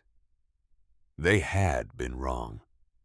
And the proof was written in frostbitten fingers and pneumonia-ravaged lungs and the graves that would be dug come spring when the ground thawed enough to bury the dead. The visitors began arriving on the 8th day after the storm. Margaret Yates came first, her hands wrapped in bandages that hid the damage the cold had done to her fingers. She rode slowly, her horse picking its way through the snow that still lay heavy across the valley floor. Edna saw her coming and felt a complicated mixture of emotions. Sympathy for what Margaret had endured. Satisfaction that someone who had listened, who had taken measurements and asked questions had survived to tell about it. And beneath both of those feelings, a deep weariness that came from being vindicated in a way she had never wanted. Mrs. Whitmore. Margaret's voice was hoarse, her face pale and drawn. I had to come. I had to see you. You should be resting. Edna helped her dismount, noting how Margaret winced when her bandaged hands touched the saddle. The cold did damage. You need time to heal. I'll have plenty of time for that. Margaret looked at the barn with an expression that mixed reverence and regret. I wanted to thank you for showing me the chamber before the storm, for explaining how it worked. You nearly died anyway, because I didn't listen well enough. Margaret's eyes were bright with unshed tears. You told me the principles. Thermal mass, earth insulation, minimal heat loss. And I nodded and took notes and then went back to my drafty cabin and did nothing about it. You couldn't have built a chamber in the time you had. No, but I could have done something. Bermed the north wall with snow, blocked more of the drafts, moved to a smaller space within the cabin to concentrate what heat I had. Margaret shook her head. I knew better, and I still nearly froze to death, because I couldn't bring myself to do anything that might look strange or improper. Edna led her into the barn and down the ladder. Margaret stood in the underground chamber for a long time, looking at the wall she had sketched months earlier, feeling the warmth that had sustained 3 lives through 4 days of killing cold. I'm going to rebuild, she said, finally. This spring, I'm going to incorporate everything I learned here into a new design. And I'm going to write about it, document it, make sure other people understand what you've discovered. I didn't discover anything. The Earth has always held its warmth. People have been using underground spaces for shelter since the beginning of time. I just applied old knowledge to a new situation. Margaret turned to face her. That's exactly what needs to be documented. Not the invention of something new, but the application of something old that people have forgotten. She paused. You've saved lives, Mrs. Whitmore. Maybe not directly, but the knowledge you've demonstrated here will save people in winters to come. Edna said nothing. She did not feel like someone who had saved lives. She felt like a tired old woman who had done what was necessary to protect her grandchildren. But she let Margaret take more measurements. Let her ask more questions. Let her fill another notebook with sketches and observations that might someday help someone else survive. Isaac Brennan came the next day. He arrived alone on foot, having walked the 3 miles from his homestead through snow that reached past his knees. His face was gray with exhaustion, and grief, his movements slow and careful, like a man who had aged 20 years in a single week. Edna met him at the barn door. My father passed this morning. Isaac's voice was flat empty. Pneumonia. The same illness that took your husband 2 winters back. I'm sorry for your loss. Are you? Isaac looked at her with eyes that held no accusation, only a profound and terrible weariness. I came to warn you about underground living. Told you the moisture would kill you. Told you those children deserve better than sleeping in a hole. I remember. I was wrong. Isaac's voice cracked on the word. Wrong about everything. About your chamber. About the danger. About what those children needed. He drew a shaky breath. My father died because we couldn't keep the cabin warm. Because we did things the way we've always done them. The way everyone said was right and proper. And it wasn't enough. Edna waited. I came to apologize. Isaac met her eyes. And to ask if you would show me. Show me what you built. How you built it. So that next winter maybe my family won't have to suffer like this. Something shifted in Edna's chest. Some small knot of resentment that she had carried since November, since the day Isaac had come to her homestead and warned her with such confidence about dangers he did not understand. Come inside, she said. She showed him everything. The stone walls and how they were constructed. The drainage system and why it mattered. The ventilation pipe and its purpose. The small hearth that only needed to supplement the Earth's natural temperature rather than fight against the cold from scratch. Isaac listened without interrupting. He asked questions only when he did not understand something. He took no notes, but Edna could see him memorizing every detail, filing away knowledge that might save his remaining family in winters to come. When the tour was complete, they stood together in the barn above the chamber, looking out at the snow-covered valley. I mocked you, Isaac said quietly. In my mind, if not to your face.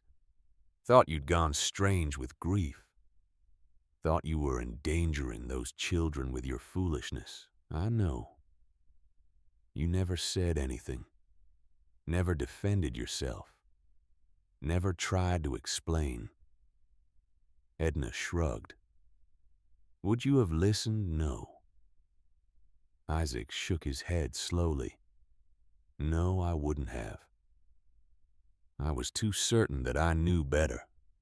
too proud to consider that a widow with no formal education might understand something I didn't. Pride is expensive in this country. Edna looked out at the mountains in the distance, sometimes more expensive than we can afford to pay. Isaac was silent for a long moment. Then he extended his hand. "I'm sorry, Mrs. Whitmore, for all of it." Edna took his hand and shook it once firmly. "I'm sorry about your father." Isaac nodded and walked away into the snow, a diminished figure, carrying the weight of lessons learned too late. The visitors continued to arrive throughout January.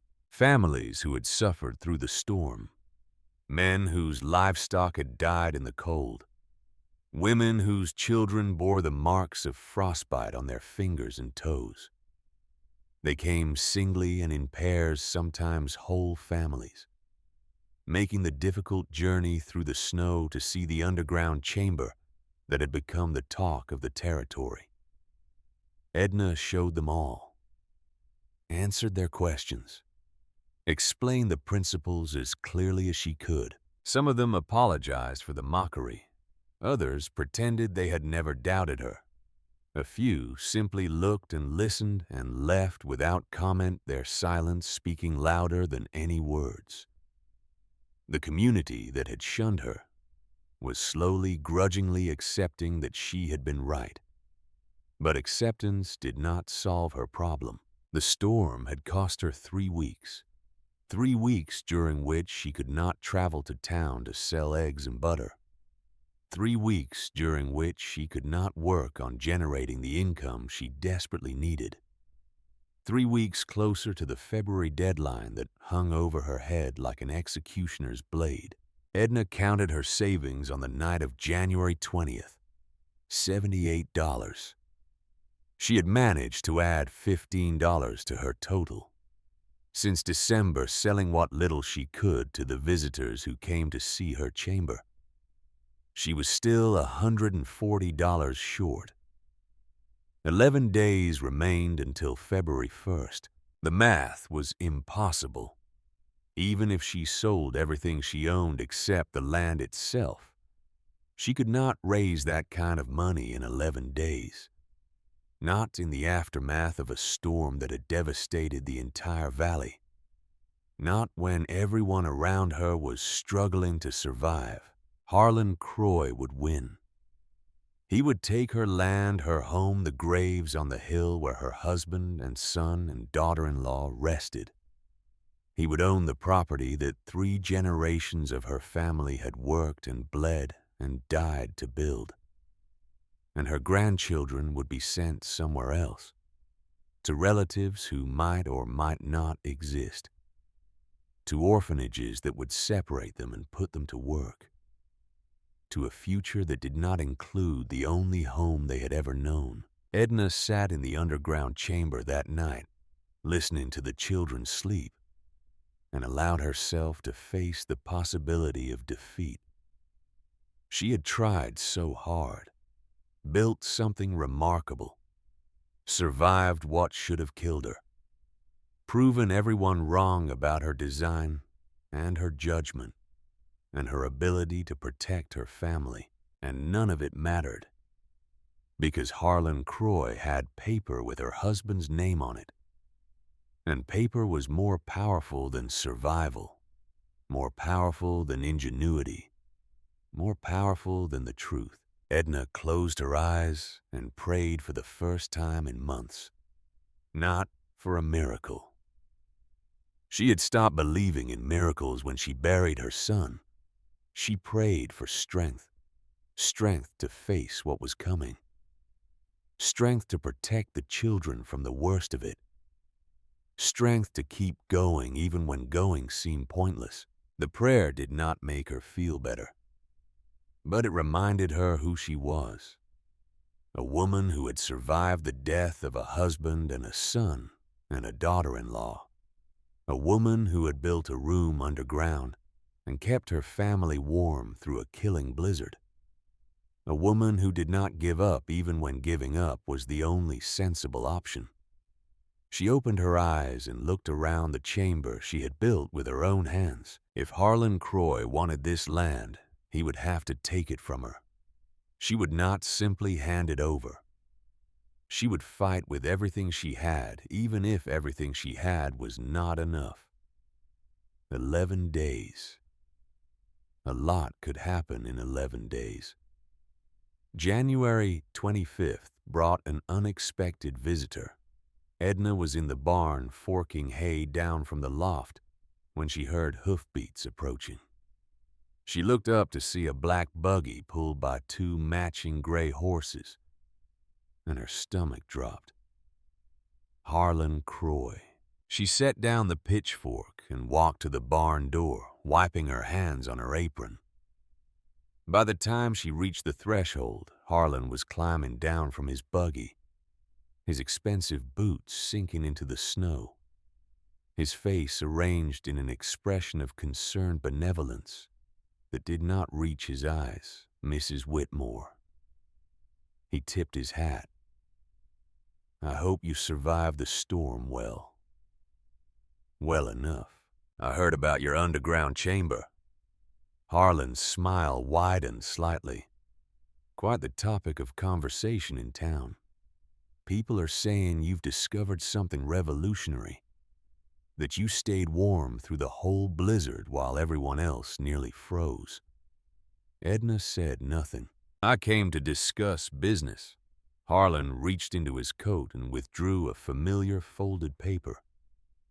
"The deadline I mentioned in my letter has passed. My offer to purchase your property was withdrawn on January 15th, which means we now proceed to the original terms of the note. $218.40. Due February 1st. Precisely." Harlan tucked the paper back into his coat. "I assume you found the funds." Edna looked at him, at his expensive coat and his polished boots and his calculating eyes, at the buggy that cost more than her entire homestead was worth, at the comfortable certainty in his face that he had already won. "I have some of it," she said. "Some." Harlan raised an eyebrow. "I'm afraid some won't be sufficient. The terms are quite clear. Full payment by February 1st, or the property reverts to the bank." "The property doesn't revert to the bank. The property goes to auction, a technicality." Harlan waved his hand dismissively. "I'll be the only bidder, of course. No one else has the capital to compete, especially after a storm like this. The result will be the same." Edna felt anger rising in her chest. Pure, hot, clarifying anger. "You've been waiting for this." Her voice was quiet but steady. "Since the moment Walter signed that note. You knew he was sick, knew he might not survive the winter. You've been waiting for your chance to take this land." Harlan's smile flickered, then returned. "I'm a businessman, Mrs. Whitmore. I don't create circumstances. I simply take advantage of them when they arise. There's a word for people who take advantage of widows and orphans. Careful." Harlan's eyes hardened. "You're in no position to make accusations. You have 6 days to produce $218 or you lose everything. I suggest you focus on that rather than impugning my character." He turned and walked back toward his buggy. At the step, he paused and looked back. "By the way, I hear your grandchildren are quite attached to this place, especially the girl. What's her name? Rosalie." He let the name hang in the cold air. It would be a shame for her to lose her home. Children that age, they remember things like that. Affects them for the rest of their lives. The threat was clear. The cruelty was deliberate. Harlan Croy wanted her to know exactly what was at stake, exactly what she stood to lose. Edna watched him climb into his buggy and drive away. She stood in the barn doorway until he disappeared from view. Her hands clenched into fists at her sides. 6 days. $140 short. And a man who would use her grandchildren as leverage to steal her land. She had never hated anyone the way she hated Harlan Croy in that moment. But hatred did not pay debts. And she still had no idea how she was going to survive. The answer came from an unexpected direction. 2 days after Harlan's visit, a group of men arrived at the Whitmore homestead. Samuel Corcoran led them riding at the head of a small procession that included Isaac Brennan and 3 other farmers from the valley. They found Edna in the barn feeding the livestock. She looked up as they entered, her face wary. "Mrs. Whitmore." Samuel removed his hat. "We've come to talk. About what? About the debt you owe Harlan Croy." Edna felt her cheeks flush. "That's private business." It was.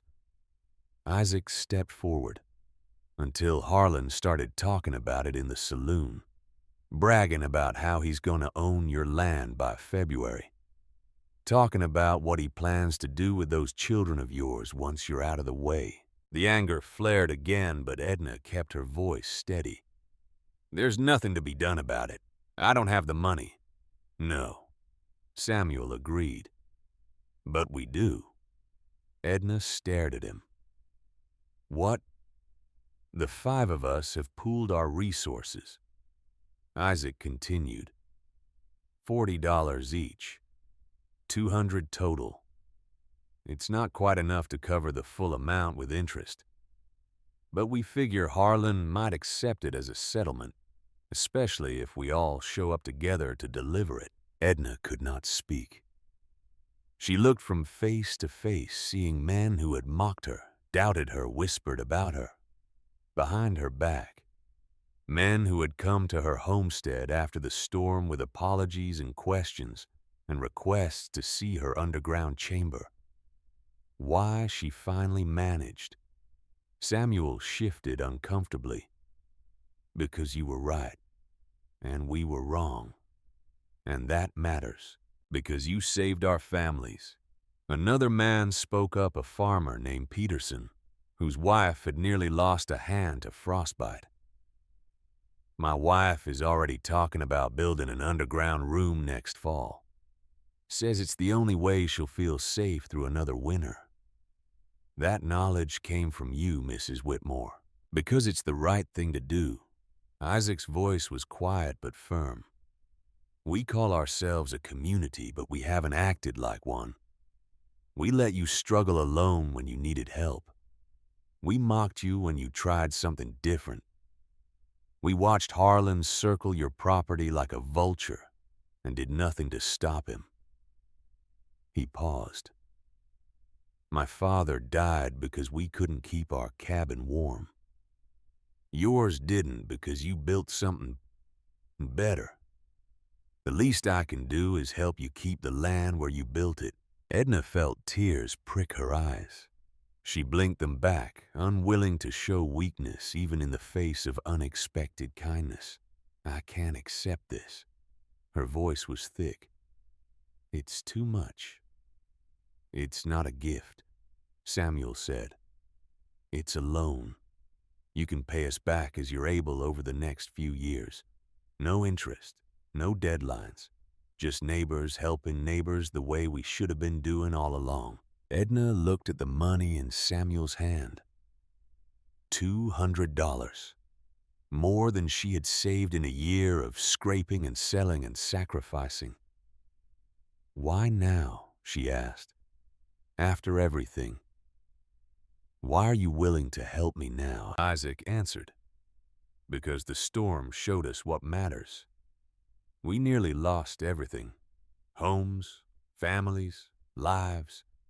And while we were fighting to survive, you were down in that chamber with your grandchildren warm and safe, because you had the courage to do something different.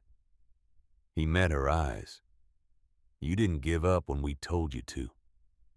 You didn't listen when we said you were wrong. You trusted yourself and you were right. That deserves respect, Mrs. Whitmore. And it deserves help. Edna reached out and took the money. Her hands trembled slightly. Thank you. The words felt inadequate, but they were all she had. Thank you. Samuel nodded. We'll go with you to town tomorrow. Deliver the payment together. Let Harlan see that you're not alone anymore. The confrontation with Harlan Croy took place in the lobby of his bank. Edna entered with the 5 men arrayed behind her, like an honor guard. Douglas Kenny had closed the general store to watch. Margaret Yates stood near the door, her bandaged hands folded in front of her. A small crowd had gathered outside, visible through the frost-covered windows. Harlan looked up from his desk as they approached.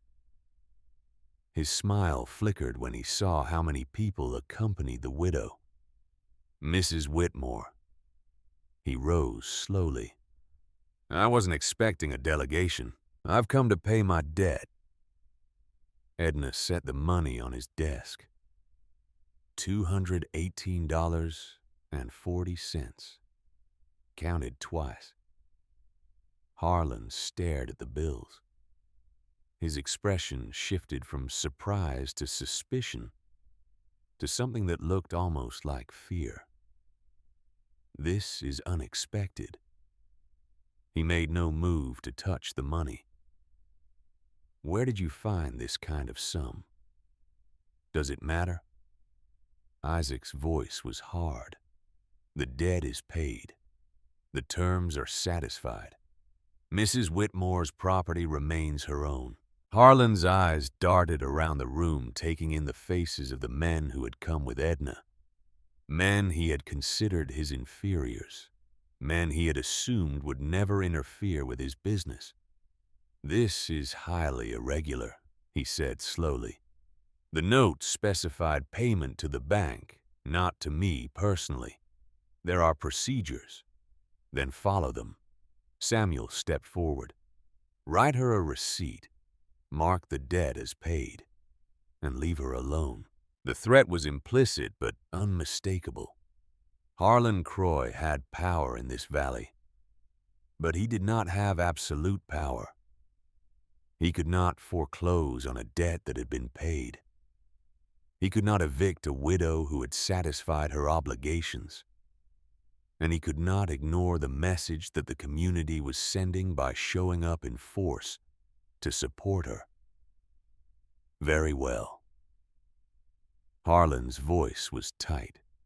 He sat down, pulled out a ledger, and began writing. The debt is paid in full. The property remains in Mrs. Whitmore's name. He signed the receipt with quick, angry strokes and thrust it across the desk.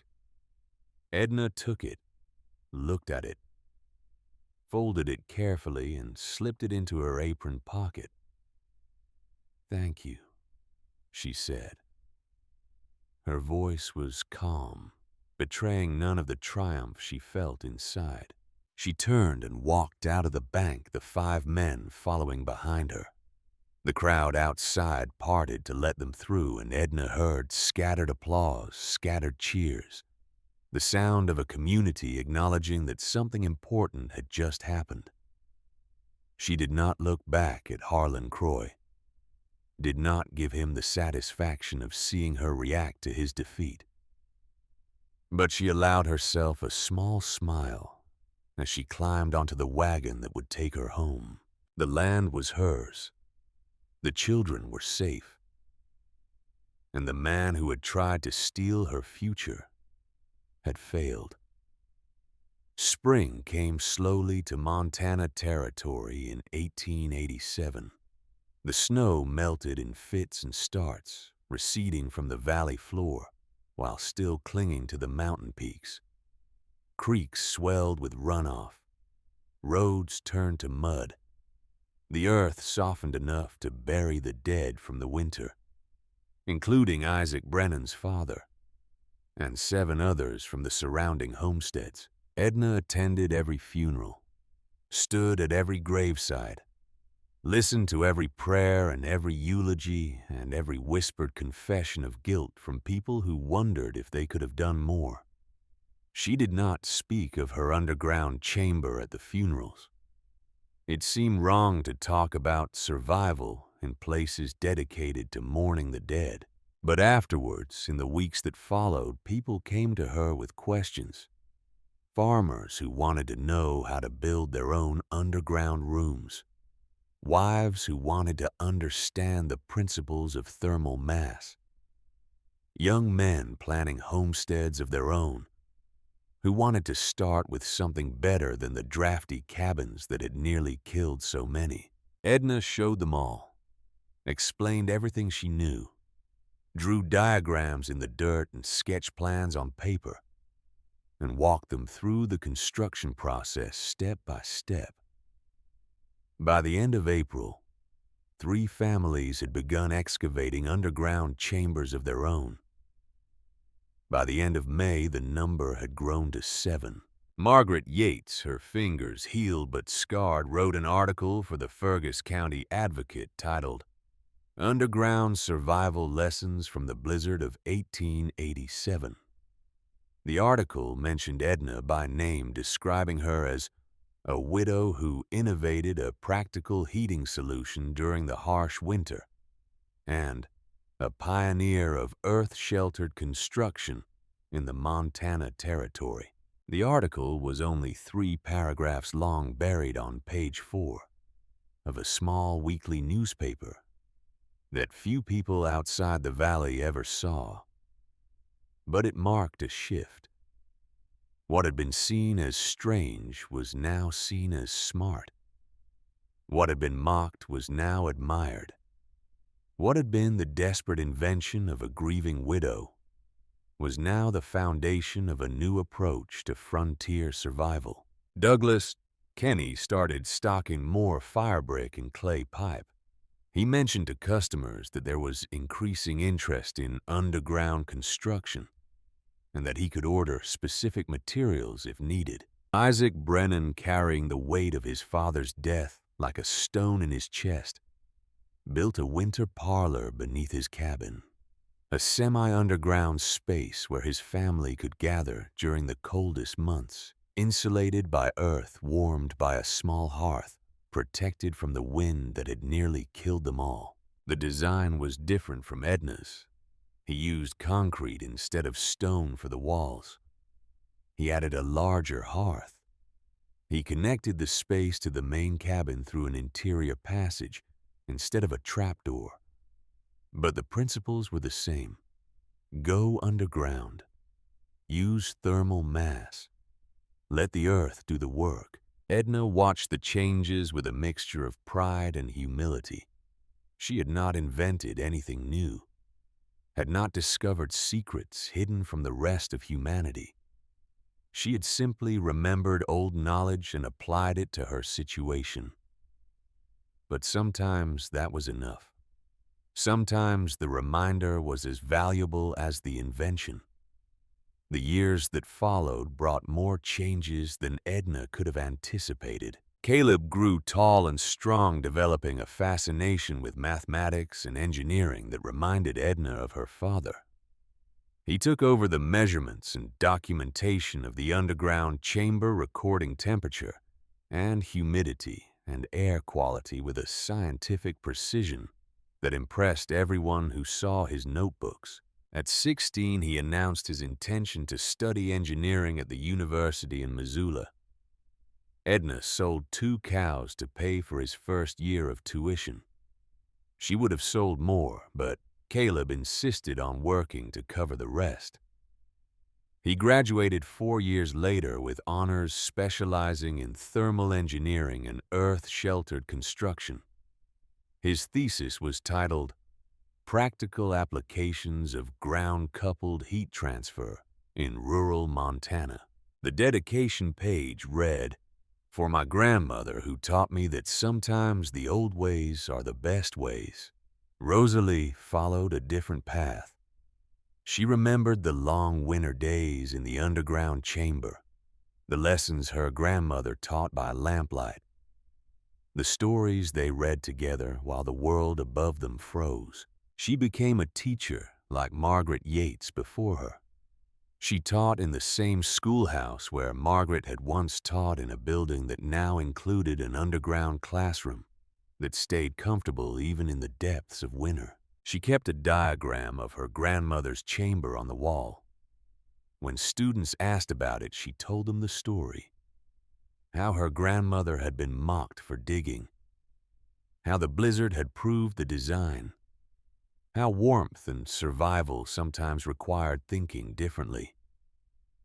The story became part of the valley's folklore. The widow Whitmore and her underground bedroom. The blizzard of 1887 and the woman who survived it. The practical lesson that became a regional building tradition.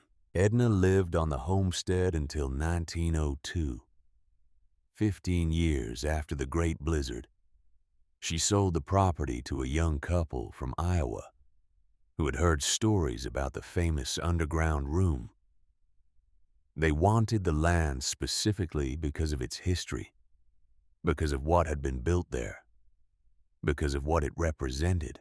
Edna moved to Lewistown, to a small house near where Rosalie lived with her husband and 2 children. She spent her final years surrounded by grandchildren and great-grandchildren, telling stories of the old days to anyone who would listen. She died in the spring of 1907, at the age of 82.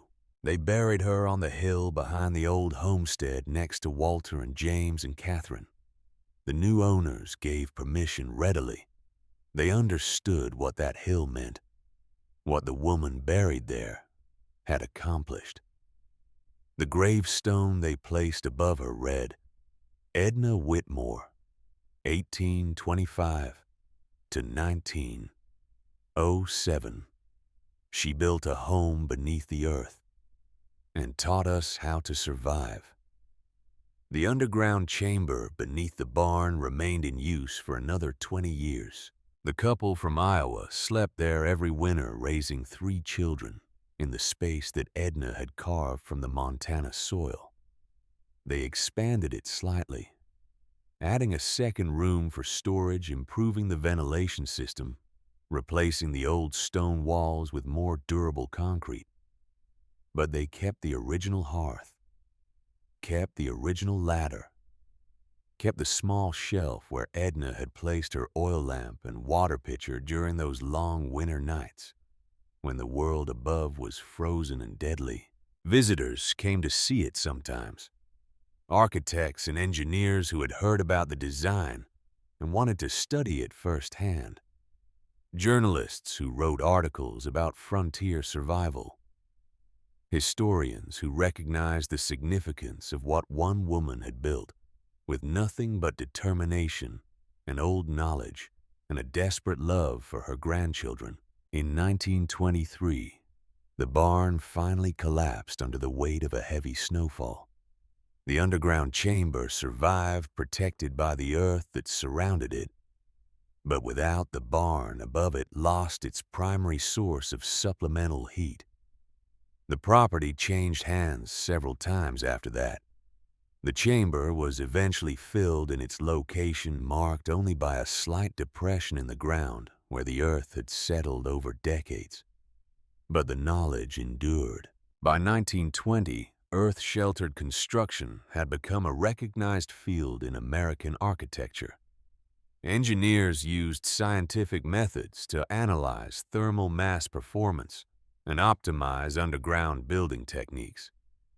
Universities offered courses on ground-coupled heating systems and passive solar design. And in Montana, in the valleys and mountains where winter still arrived with deadly intent, families still built underground rooms beneath their homes, still used the earth as insulation and the ground as a heat source, still survived the coldest months using principles that a 62-year-old widow had demonstrated more than a century earlier. The lesson Edna Whitmore taught was simple. The earth is a battery. It stores heat. It moderates temperature. It protects against wind. All you have to do is use it. It was not a revolutionary idea. Humans had been building underground shelters for thousands of years, from ancient pit houses to sod homes to modern earth buildings. But Edna had proved something else, something harder to quantify, but equally important. She had proved that being different was not the same as being wrong, that the opinions of neighbors and the mockery of community members did not determine truth, that sometimes the only way to survive was to trust yourself when everyone else said you were crazy. The people who had laughed at her learned that lesson the hard way, huddled in their freezing cabins while she slept warm beneath the earth.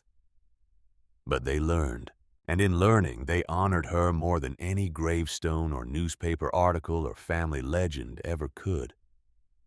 They honored her by changing, by adapting, by admitting they had been wrong and working to be better.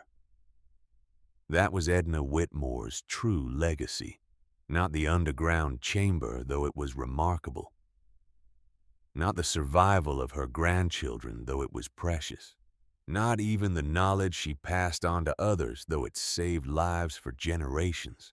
Her true legacy was the proof that one person acting alone, trusting their own judgment against the weight of community disapproval, could change how people thought about survival, could change how people thought about what was possible, could change everything. Caleb Whitmore returned to the homestead one final time in 1925. He was 47 years old, a respected engineer with a successful practice in Helena. His hair had gone gray at the temples. His hands, once calloused from farm work, were soft from years of drafting tables and office work. But when he stood on the hill behind the old barn site, looking down at the slight depression where his grandmother's chamber had once been, he felt like a child again. He remembered the night of the blizzard, the muffled howl of the wind above them, the warmth of the stone walls, and the glow of the oil lamp. His grandmother's voice reading stories while his sister slept, and the world outside tried to kill them. He remembered his fear, his doubt, his cruel words on the day he had told his grandmother he wished his parents were alive instead of her. He had never apologized for those words, had carried the shame of them for decades, had hoped somehow that his success and his gratitude and his dedication to her memory would be apology enough. Standing on the hill, he finally spoke the words out loud. "I'm sorry, Grandma, for what I said, for doubting you, for being ashamed of where we lived." The wind carried his words away across the valley. No one answered. No one was there to hear. But Caleb felt something lift from his chest. Some weight he had carried so long he had forgotten it was there. He looked out at the mountains in the distance, still capped with snow even in late spring, at the valley where his family had lived and died and struggled and survived, at the land that his grandmother had fought so hard to keep. "You were right," he said quietly, "about everything. You were right and the world was wrong, and you kept us alive anyway." He stayed on the hill until the sun began to set. Then he walked back to his automobile and drove away, carrying the memory of his grandmother with him, like a flame that would never go out. The widow Whitmore, the woman who dug a bedroom beneath her barn, the woman who survived the worst blizzard in Montana history, the woman who taught a valley how to live. She had been called crazy, called peculiar, called a fool who would doom her grandchildren with her strange ideas. She had been right, and that in the end was all that mattered.